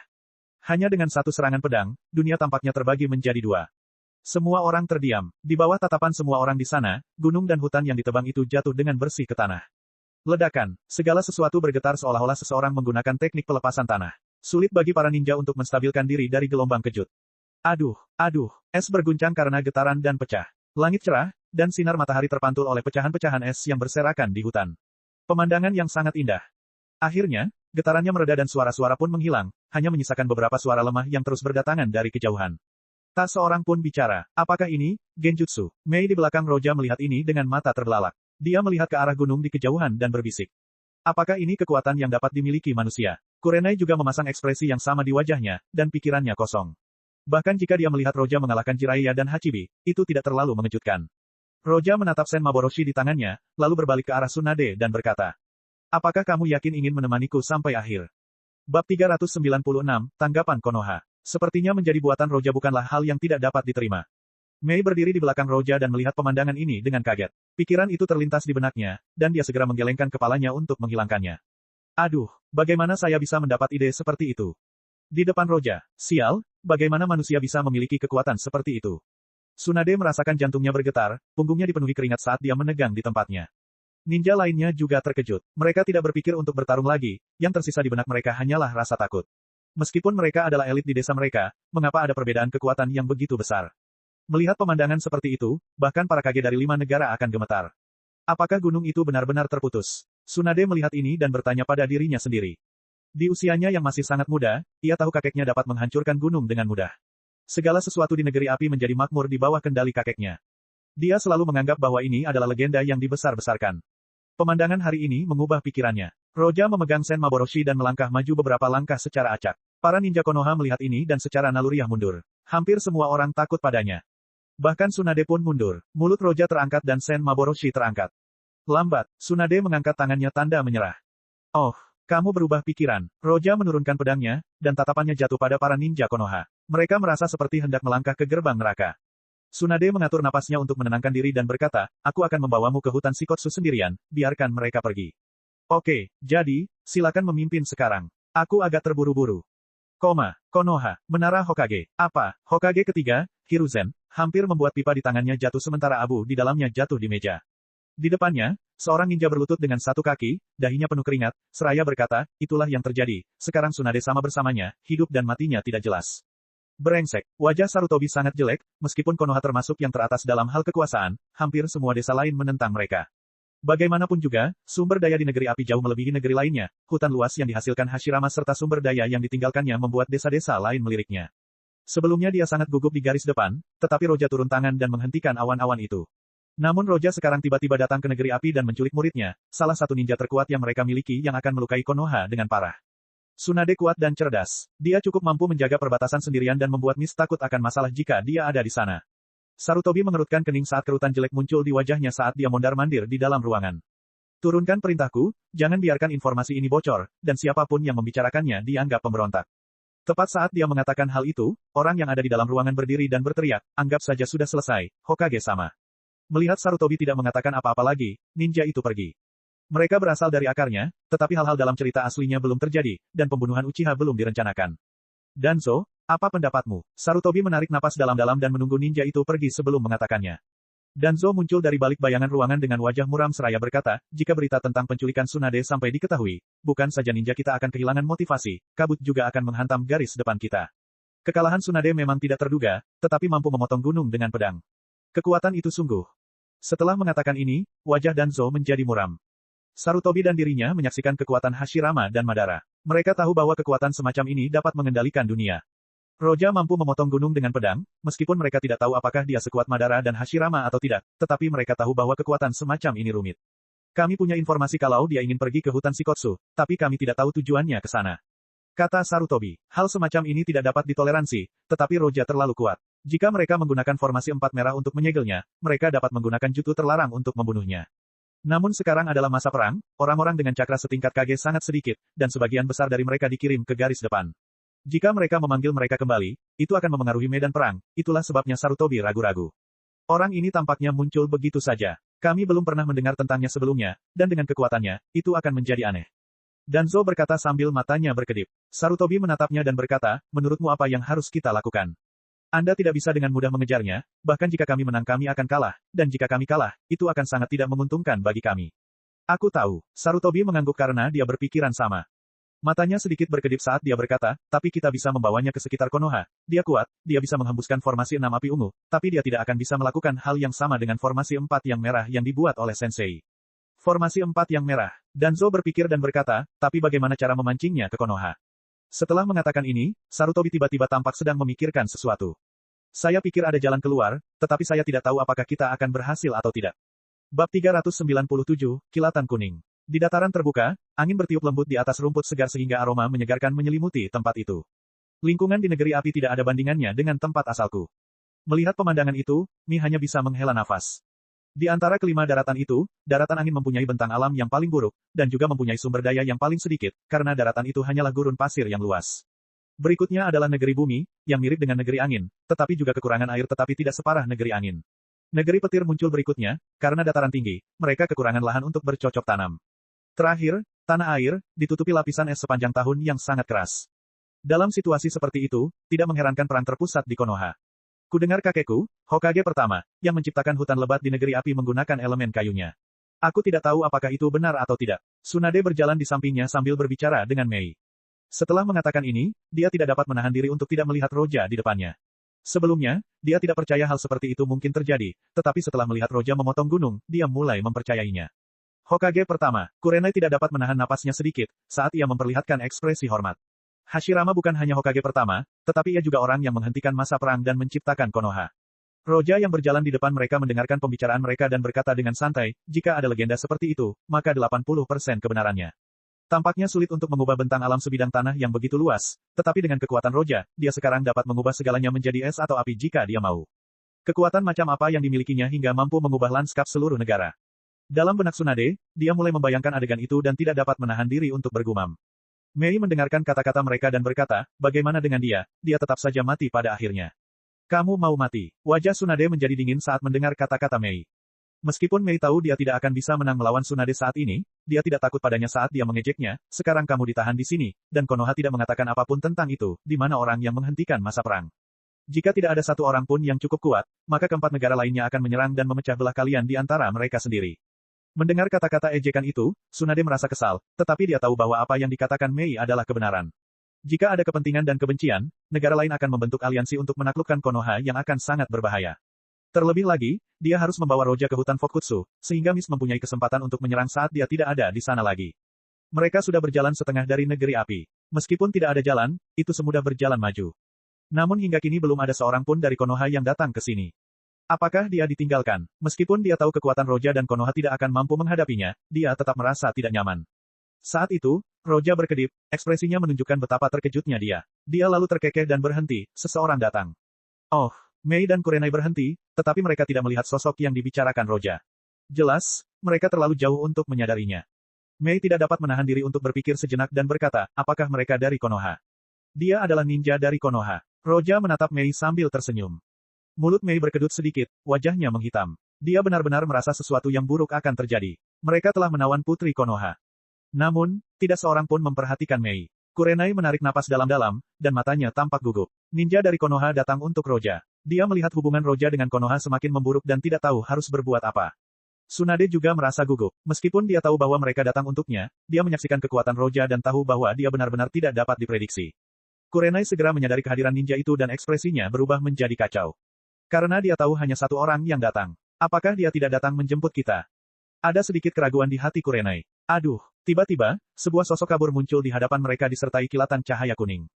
Dalam perang ketiga, banyak hal terjadi, entah itu pengkhianatan salah satu Sanin atau kemunculan ninja jenius Kakashi. Namun yang paling diketahui adalah si jenius yang akan mendapatkan jabatan Hokage yang diberi julukan dalam perang ini. Itu adalah, kilatan kuning. Perang kini telah berlangsung di tengah-tengah, dan sebutan untuk kilatan kuning itu semakin terkenal dari hari ke hari. Dalam cerita aslinya, ia dapat berpindah dari satu medan perang ke medan perang lain dan mengubah situasi sendirian demi keuntungan Konoha. Dia menghadapi 1000 ninja sendirian, membunuh 100 elit. Nama Yellow Flash pun diciptakan. Di medan perang, dia tak terhentikan, dan dia hampir menyapu bersih semua musuhnya. Tingkat kompetisi misi adalah 100%. Jadi di dunia ini di mana misi lebih penting dari nyawa, hanya ada satu pengecualian yaitu ketika Anda bertemu dengan kilatan kuning, Anda langsung meninggalkan misi dan mundur tanpa menerima hukuman apapun. Bab 398, Roja melawan kilatan kuning. Minato-kun. Tsunade menatap kilatan kuning itu, dan tiba-tiba matanya berbinar saat dia mengerti apa yang ingin dilakukan Konoha. Minato ahli dalam jutsu ruang waktu, dan dia memiliki teknik dewa petir terbang. Dengan teknik ini, dia dapat membawanya kembali ke Konoha dengan sangat mudah. Hanya itu saja, bahkan jika dia membawanya kembali ke Konoha, apakah itu benar-benar dapat menyelesaikan masalah? Jika Roja marah atau bergabung dengan desa lain, dampaknya terhadap Konoha akan terlalu besar. Maaf, saya agak terlambat. Minato pertama-tama meminta maaf kepada Tsunade, lalu menatap Roja dengan tenang. Tsunade sama penting bagi Konoha. Kau tidak bisa begitu saja merebutnya begitu saja. Berdiri di belakang Roja, Mei menatap Minato dengan curiga. Konoha benar-benar mengirim satu orang untuk menyelamatkan Tsunade. Apa artinya ini? Kurenai mengenal Minato, tetapi yang ia tahu hanyalah bahwa Minato adalah seorang jonin dari Konoha. Hal lain tentangnya sudah jelas. Jika saya ingin membawanya, saya perlu memesannya. Roja menatap Minato dan berbicara. Minato menatap Roja dengan tenang dan berkata, aku sudah mendengar tentang seranganmu, meskipun sangat kuat, tapi belum tentu efektif padaku. Minato meraih tasnya dan melemparkan segenggam kunai, lalu melemparkan satu ke arah Roja. Ding! Roja tidak bergerak dari kunai. Hampir pada saat ini, Minato menggunakan Flying Thunder God dan meraih kunai sambil menatap mata Roja. Sangat cepat, Mei dan Kurenai akhirnya terkejut ketika Minato muncul, mereka tidak terlalu memikirkannya, tetapi ketika dia menyerang, mereka berdua terkejut.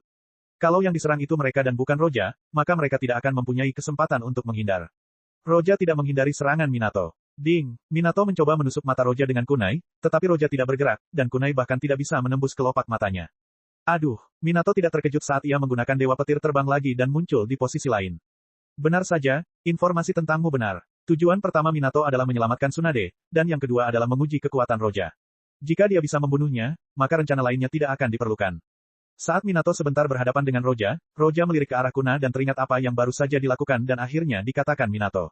Apakah ini dewa petir terbang? Meskipun Roja juga memiliki kemampuan luar angkasa dan dapat menggunakannya secara paksa untuk membuka celah di luar angkasa dan kembali ke dunia One Piece, kemampuannya lebih berbasis pada kekerasan sementara Minato lebih stabil.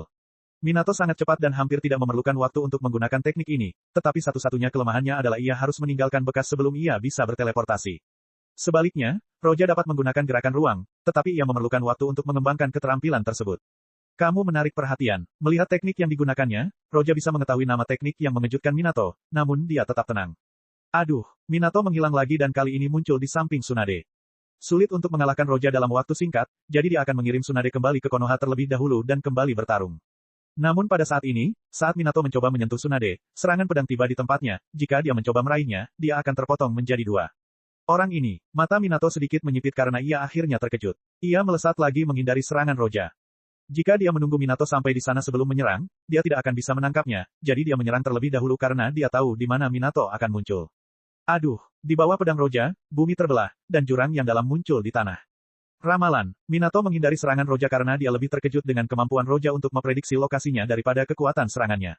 Minato menghilang lagi, dan kali ini dia tidak menyerang Tsunade, tapi dia langsung menyerang Roja, dan sebelum ada yang menyadarinya, sebuah rasengan muncul di tangannya. Roja tidak memandangnya saat dia langsung berbalik dan meninju. Ledakan, rasengan langsung diterbangkan, dan tekanan angin kencang menyapu ke segala arah. Aduh, begitu rasengan ditiup, Minato menghilang dan muncul lagi di samping Tsunade. Jelas saja, dia menyerang Roja hanya untuk mengalihkan perhatiannya dan menyelamatkan Tsunade. Namun yang mengejutkannya adalah Roja sudah selangkah lebih maju. Seolah sudah tahu di mana dia akan muncul, serangan pedang datang lagi. Pada saat ini, Minato sekali lagi menggunakan dewa petir terbang untuk melarikan diri. Besar, inilah lawan di dunia yang dihadapi Roja dan tidak dapat ia selesaikan hanya dengan tangannya. Hal ini membuatnya takjub. Yang mengerikan bukanlah dewa petir terbang, melainkan kecepatan reaksi saraf Minato, singkatnya, refleksnya. Dalam konfrontasi singkat ini, tidak seorang pun yang bisa bereaksi. Teknik yang mengerikan. Mei akhirnya menarik napas dan menatap Minato. Kurenai membuka matanya karena terkejut dan berkata, ternyata kekuatan Minato sangat hebat. Kali ini, Minato lebih tercengang daripada siapapun di sini, jantungnya berdetak sangat cepat seolah ingin keluar dari dadanya. Dia bisa menyimpulkan satu hal dari konfrontasi ini, Roja bisa memprediksi gerakannya. Ini adalah hal yang hampir tidak dapat dipercaya. Kau tahu, dewa petir terbang dapat diaktifkan hanya dengan pikirannya, itu adalah kemampuan ruang angkasa tercepat. Kecuali Roja dapat masuk ke dalam pikirannya dan mengetahui pikirannya terlebih dahulu, maka itu mustahil. Tidak, tunggu, ada hal lain yang bisa melakukan ini. Sebuah pikiran terlintas di benak Minato saat ia mendapat ide yang mengerikan. Roja, bisakah kamu meramal masa depan? Bab 399, Tindakan Balasan Minato. Teknik Minato sudah mencapai level seperti itu. Sayangnya, itu tidak terlihat efektif. Tsunade menyaksikan konfrontasi itu dan berkata. Roja memegang Sen Maboroshi dan dengan tenang menatap Minato. Dia menaruh pedang di depannya dan berkata, jika kamu hanya punya sebanyak itu, mungkin tidak mudah untuk menyelamatkan seseorang dariku. Suaranya jatuh, dan Sen Maboroshi mengeluarkan kabut putih. Tetapi pada saat ini, Minato sekali lagi menggunakan teknik Dewa Guntur terbang dan tiba di samping Roja. Elemen api, teknik bersembunyi dalam abu dan debu. Pada saat itu, Minato melepaskan jurus yang membuat bumi bergetar. Abu dan debu berterbangan di sekeliling mereka sehingga mereka tidak dapat melihat apapun. Sekalipun kamu bisa melihat masa depan, pasti ada cara untuk menghentikanmu. Minato tidak takut dengan kemampuan Roja. Setelah melepaskan jutsu ini, dia menggunakan Flying Thunder God lagi sementara tangannya berkelebat. Pada saat ini, sebuah pedang bergerak di dalam debu menuju Minato. Minato tidak ragu untuk melancarkan tekniknya sekali lagi. Dia telah menempatkan banyak kunai dengan segelnya pada mereka, dan sekarang dia bisa bergerak kemana-mana. Selama dia menyerang Mei atau Kurenai, situasinya akan menguntungkannya. Aduh, saat dia muncul, dia sudah berada di samping Kurenai seolah ingin meraihnya. Roja sudah mengetahui hal ini dan menyerang tempat di mana dia akan muncul tanpa ragu-ragu. Serangan itu menembus lengan baju Minato sebelum dia melarikan diri. Aduh. Sosok Minato memerah berturut-turut, ia muncul di samping Mei dan juga Tsunade, namun ia tidak menyerang Roja. Asal dia bisa menyentuh Tsunade, dia akan bisa membawanya pergi, tapi tiap kali Roja sudah akan melancarkan serangan ke arahnya. Kemampuan pergerakan ruang kuat, tetapi waktu lebih kuat. Pria yang licik sekali. Minato terus-menerus berkedip karena ini adalah pertama kalinya ia menghadapi lawan sekuat itu. Dalam 10 serangan atau lebih, Minato secara bertahap menilai kemampuan Roja. Benar saja, seperti dugaanku, aku tidak tahu seberapa jauh kau bisa melihatnya, tapi aku tahu bahwa ketika dia campur tangan di masa depan, dia melihat bahwa dia menciptakan kekurangan. Minato memastikan bahwa Roja mempunyai persepsi yang kuat, bisa dikatakan lebih kuat dari saringan. Meskipun ada kekurangannya, masih agak sulit. Minato menghela napas lega saat matanya berkedip dan sekali lagi, dia menghilang. Aduh, tepat saat dia muncul, Roja masih selangkah lebih maju, serangan itu bergerak ke arahnya, dan dia tidak dapat menahannya. Dia berteleportasi lagi. Ini dia. Menghadapi serangan Roja, Minato menarik napas dalam-dalam, dan ketika pedang hendak mengenai tubuhnya, dia menggunakan Dewa Guntur terbang lagi. Kali ini, dia tidak hanya berteleportasi sendirian, dia membawa serangan Roja bersamanya. Aduh, pada saat berikutnya, Minato muncul di belakang Roja dan serangan Roja sekarang menjadi senjatanya. Selama Anda melakukan intervensi terhadap masa depan yang Anda lihat, akan ada saat jeda di mana Anda tidak dapat memprediksi masa depan. Anda tidak melihat ini. Mata Minato bersinar dengan ganas, dan serangan pedang itu tiba-tiba jatuh. Tak seorang pun menyangka bahwa pertempuran yang tadinya tampak berat sebelah tiba-tiba berubah. Ketiga gadis itu pun terkejut. Ledakan, serangan itu menimbulkan suara gemuruh yang menggetarkan bumi sementara Minato muncul di kejauhan. Tempat Roja dipenuhi debu. Sudah selesai. Minato menatap tempat itu dengan serius. Kurenai dan 2 orang lainnya memperlihatkan ekspresi yang tidak dapat dipercaya, tidak ada yang menyangka Minato akan menggunakan serangan balik sekuat itu. Di bawah mata semua orang, sosok Roja muncul setelah debu tersebar, dia tidak terluka yang mengejutkan mereka. Dia terkena serangan seperti itu, dan dia masih baik-baik saja. Ternyata kau ingin menggunakan seranganku untuk melawanku dan membunuhku. Roja menatap Minato. Meskipun dipermainkan Minato, dia tidak marah. Dia sedang memikirkan sesuatu.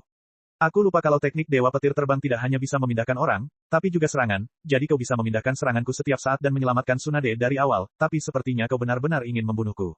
Saat suara Roja mereda, yang lain berbalik untuk melihat Minato. Itu benar, Minato sebenarnya sudah bisa menahan serangan Roja dan menyelamatkan Tsunade, namun ia ingin membunuh Roja secara langsung namun ia tidak melakukannya. Wajah Minato tidak menunjukkan apapun. Dia tampak tidak berbahaya, tetapi saat ini, yang lain terasa sangat berbeda. Bab 400, Kejutan. Saya tidak menyangka ini tidak akan berhasil. Di bawah tatapan mereka, Minato menarik napas dalam-dalam, perlahan menenangkan hatinya dan tampak serius. Serangan Roja sudah melampaui ninjutsu kelas S. Bahkan serangan seperti itu tidak dapat membunuhnya yang sungguh tidak realistis. Merasakan cakra di tubuhnya, Minato menjabat tangannya, dia akan membawa Tsunade dan pergi. Langkah Minato selanjutnya akan sesuai dengan harapan Roja. Roja sekali lagi membangkitkan Sen Maboroshi. Percuma saja. Minato tidak takut dengan pedang Roja, dengan teknik Dewa Guntur terbangnya, dia selalu bisa melakukan hal yang sama lagi. Apakah itu benar-benar tidak berguna? Roja tampak berbicara samar-samar saat ia melancarkan serangan lain dengan pukulan backhandnya. Saat Roja menyerang, Minato muncul lagi. Aduh, namun, pedang Roja tidak seperti biasanya, ia seperti sambaran petir hitam yang bergerak menembus kehampaan. Kekuatan luar angkasa. Ini, hampir sesaat setelah dia melihat petir hitam, wajah Minato berubah. Serangan ini tidak sekuat serangan sebelumnya, namun serangan itu tampak memiliki mata saat bergerak melalui ruang ke arahnya yang membuatnya takjub. Kemanapun petir hitam itu pergi, sebuah retakan di angkasa pun muncul. Serangan pedang yang membelah angkasa. Minato tidak dapat memahami hal ini. Dewa petir terbang miliknya dapat mentransfer serangan normal, tetapi melawan petir yang membelah angkasa ini, dia tidak berdaya. Aduh, tanpa ragu, Minato langsung berteleportasi, dan petir hitam itu tampak menghilang. Kurenai, Mei, dan Tsunade melihat sekeliling karena mereka ingin melihat di mana Minato berada. Apa sebenarnya ini? Petir hitam tiba-tiba muncul di samping Tsunade saat dia merasa ngeri. Apa sebenarnya ini? Di mana Minato? Roja menggoyangkan pergelangan tangannya di kejauhan, dan Sen Maboroshi menghilang. Dia menatap kehampaan dengan acuh tak acuh lalu berbalik dan berkata, "Ayo pergi." Konoha, Menara Hokage. Di atas meja, Danzo sedang duduk dengan mata terpejam sementara Sarutobi berdiri di dekat jendela menatap langit yang jauh. Sudah hampir waktunya baginya untuk kembali. Aduh. Hampir pada saat berikutnya, ketika suara Sarutobi berakhir, sebuah sosok tiba-tiba muncul di dalam kantor. Apakah dia kembali? Mata Sarutobi berbinar ketika Danzo membuka matanya, namun saat melihat Minato, pupil matanya mengecil. Batuk. Minato terluka dan hampir tidak bisa berdiri tegak sebelum ia terjatuh. Ada bekas luka berdarah yang mengerikan yang membentang dari bahunya hingga dadanya. Pada saat terakhir, jika dia tidak bereaksi cepat, dia akan terbunuh. Minato. Wajah Sarutobi penuh kengerian saat dia membantu Minato dan menekan lukanya untuk menghentikan pendarahan dengan jutsu medis sederhana. Danzo berdiri diam, dan meskipun dia tidak berbicara, hatinya kacau. Dia tidak membawa Tsunade kembali dan malah terluka parah. Apa yang telah terjadi? Batuk. Maafkan saya, Hokage-sama, saya gagal dalam misi ini. Minato menatap Sarutobi dan batuk lagi. Biarkan ninja medis datang. Sarutobi berteriak, dan pintu segera terbuka. Wajah Sarutobi tampak muram. Setelah berkedip beberapa saat, dia akhirnya menatap Minato dan berkata, kekuatan macam apa yang dimilikinya hingga mampu menyebabkan luka seperti itu. Minato tersenyum pahit, kekuatannya, aku khawatir lebih kuat dari informasi yang kita dapatkan. Minato menjelaskan secara singkat apa yang terjadi. Saat membahas tentang kemampuan Roja yang bisa melihat masa depan, dan beberapa ninjutsu yang sangat kuat hingga dapat menembus ruang, wajah Sarutobi dipenuhi dengan keterkejutan. Ninjutsu yang sangat kuat, tubuh yang sangat kuat. Seorang jenius ilusi dan akhirnya dapat menghentikan kekuatan ruang dan waktu. Apakah dia, monster? Ketika Jiraiya masuk ke kantor, dia mendengar deskripsi Minato dan tidak bisa menahan diri untuk tidak menghirup udara dingin, dan wajahnya kosong. Batuk. Minato terbatuk lagi dan berkata, tapi aku meninggalkan tanda dewa petir terbang padanya dan juga Kurenai dan yang lainnya, aku selalu bisa. Saat mengatakan ini, Minato tiba-tiba berhenti. Apa yang telah terjadi? Melihat ekspresi Minato, Jiraiya tidak bisa bertanya. Minato tersenyum lagi dan berkata, jejakku, telah terhapus. Mendengar hal ini, jantung Sarutobi berdebar kencang. Meskipun dia tidak menggunakan Flying Thunder God, dia sudah mengenalnya karena Hokage kedua lah yang membuatnya. Segel tersebut merupakan jejak ruang angkasa, atau koordinat ruang angkasa, jika ditinggalkan pada seseorang, itu sama saja dengan tanda kematian yang tidak ada kemungkinan untuk menghapusnya. Namun sekarang, hal itu sebenarnya telah terhapus. Di tempat terbuka dan datar, Roja menarik tangannya dari bahu Kurenai, dan sebuah benda abu-abu menggeliat di jari-jarinya. Akhirnya, benda itu berubah menjadi bola abu-abu dan menghilang. Baiklah, bola pencari kebenaran semu terdiri dari 5 sifat cakra, tidak memiliki yin dan yang tetapi memiliki kemampuan yang hampir sama, dan salah satunya adalah menghapus jejak dewa petir terbang. Tentu saja, meskipun tidak bisa, Roja selalu bisa menggunakan kemampuan ruangnya sendiri untuk memusnahkannya. Jejak dewa petir terbang, terhapus. Tsunade melihat pemandangan ini, dan hatinya bergetar, dia tidak bisa menahan diri untuk tidak mengambil napas dalam-dalam, Kurenai tidak tahu apa yang terjadi, tetapi dia tahu tekniknya. Tidak masalah sekarang, ayo pergi. Roja melepaskan bola pencari kebenaran semu dan berkata dengan tenang sambil berjalan maju. Cek. Rakan-rakan kultivator sekalian, sebelum retret, sila terus berkultivasi untuk jurus subscribe, like, share dan komentar agar sekte novel Sadim terus berkembang pesat.